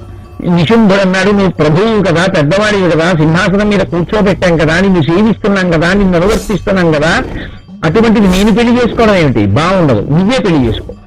ఇద్దరు అసలు ఆవిడ దగ్గరికి వెళ్ళిన తర్వాత ఇద్దరు మరిచిపోతారు. కానీ వాళ్ళ ఉత్సాహం అంత హద్దు లేని రీతిలో ఉంది. కాబట్టి నువ్వు పెళ్లి చేసుకో అంటే నువ్వు పెళ్లి చేసుకో అన్నారు. అని సరే ఆవిడ్ని తీసుకురావడం కోసం అని చెప్పి కొంతమంది, మనం ముందు అసలు యుద్ధంలో ఓడించి తీసుకురావాలి కదా, దానికి మనం వెళ్ళడం ఎందుకు? మన మంత్రులు సేనాపతులు వెళ్ళి ఓడించి తీసుకొస్తే మనం ఓడించినట్టే లెక్క. ఈ పాటి దానికి మనం వెళ్ళక్కర్లేదు. కాబట్టి ధూమ్రలోచనుడు అనబడేటటువంటి వాళ్ళ దగ్గరున్న ఒక కింకర్ ఉంది, సైనిక బలాన్ని ఇచ్చి పంపించారు. ఆ ధూమ్రలోచనుడు అమ్మవారితో యుద్ధాన్ని ప్రారంభించాడు. ఆయన కూడా యుద్ధం ప్రారంభించినప్పుడు ఆయన ఉద్దేశం ఏంటంటే, అలా ఈవిడితో పెద్ద యుద్ధం ఏమిటి, ఈవిడ నా చేతిలో చాలా తేలిగ్గా నిహతురాలైపోతుంది. తీరా యుద్ధం ప్రారంభించిన తర్వాత మీతో మనవి చేశానుగా, ఇటువంటి కండకావరం ఉన్న వాళ్ళ పీచమనసడమే ఆ తల్లి యొక్క ప్రయోజనం. భగవంతుడి యొక్క స్వరూపంలో ఉండేటటువంటి చమత్కారం అదే. ఆయన ఎంత ఉన్నాడో అన్నది మీరు ఆలోచించకూడదు. ఎంత ఉన్నా అంతటా ఉన్నది అందులో ఉంటుంది. బీజస్యంతరివంకుడు జగదిదం ప్రాంగిర్వికల్పం పునః మాయా కల్పిత దేశకాల కలనా వైచిత్ర చిత్రీకృతం అంటారు శంకరాచార్యులు వారు. ఒక మర్రి చెట్టుకి ఆ మర్రి చెట్టు ఏర్పడడానికి కావలసినటువంటి వ్యూహమంతా ఇందులో ఉంది. చిన్న మర్రి గింజలో ఉంది. ఒక నువ్వు గింజలో ఏమున్నాయి? అన్ని నువ్వు గింజలు ఉన్నాయి. ఎలా ఉన్నాయి? ఒక నువ్వు గింజను పట్టుకెళ్ళి మీరు పాచారు అనుకోండి, ఒక నువ్వు చెట్టు వచ్చింది, అందులోంచి ఇన్ని నువ్వులు వచ్చాయి, ఇన్ని నువ్వులు మళ్ళీ వేశారు, అన్ని నువ్వులు వచ్చాయి, అన్ని నువ్వులు వేశారు, అన్ని నువ్వులు వచ్చాయి, మళ్ళీ వేశారు. అది ఎంత అని చెప్పడానికి వీలు లేనన్ని నువ్వులు ఏర్పడతాయి.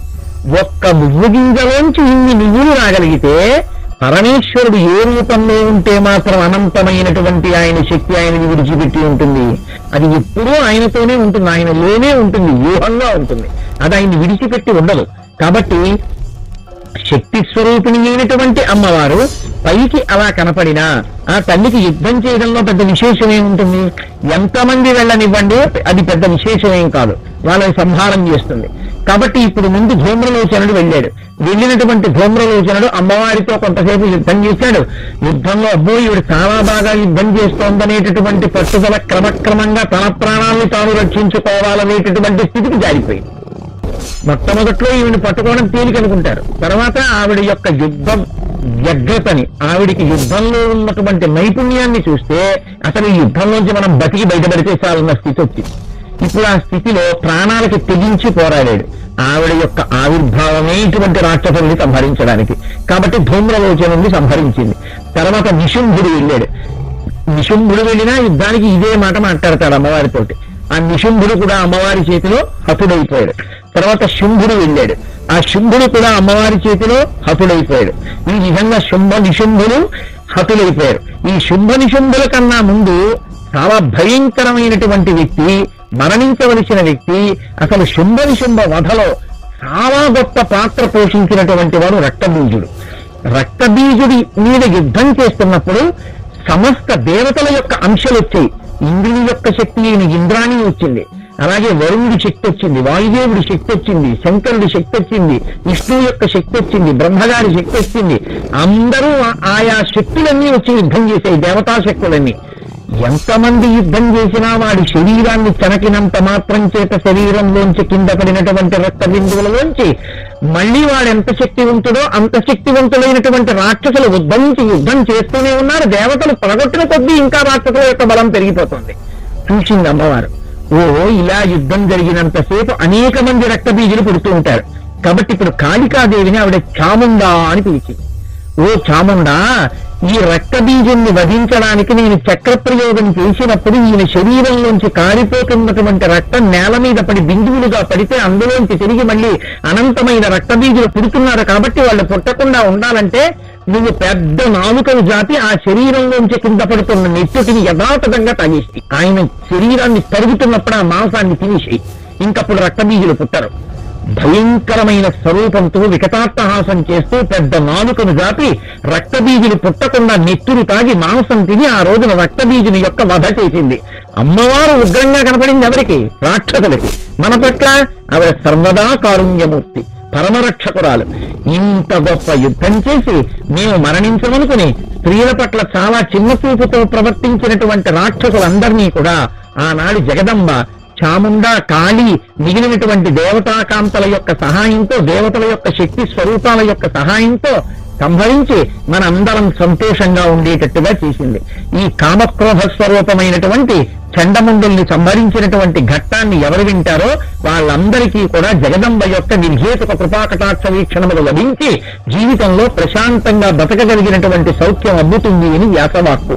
మంగళాశాసన పరై మదాచార్య పురోగమై సర్వైశ్చ పూర్వై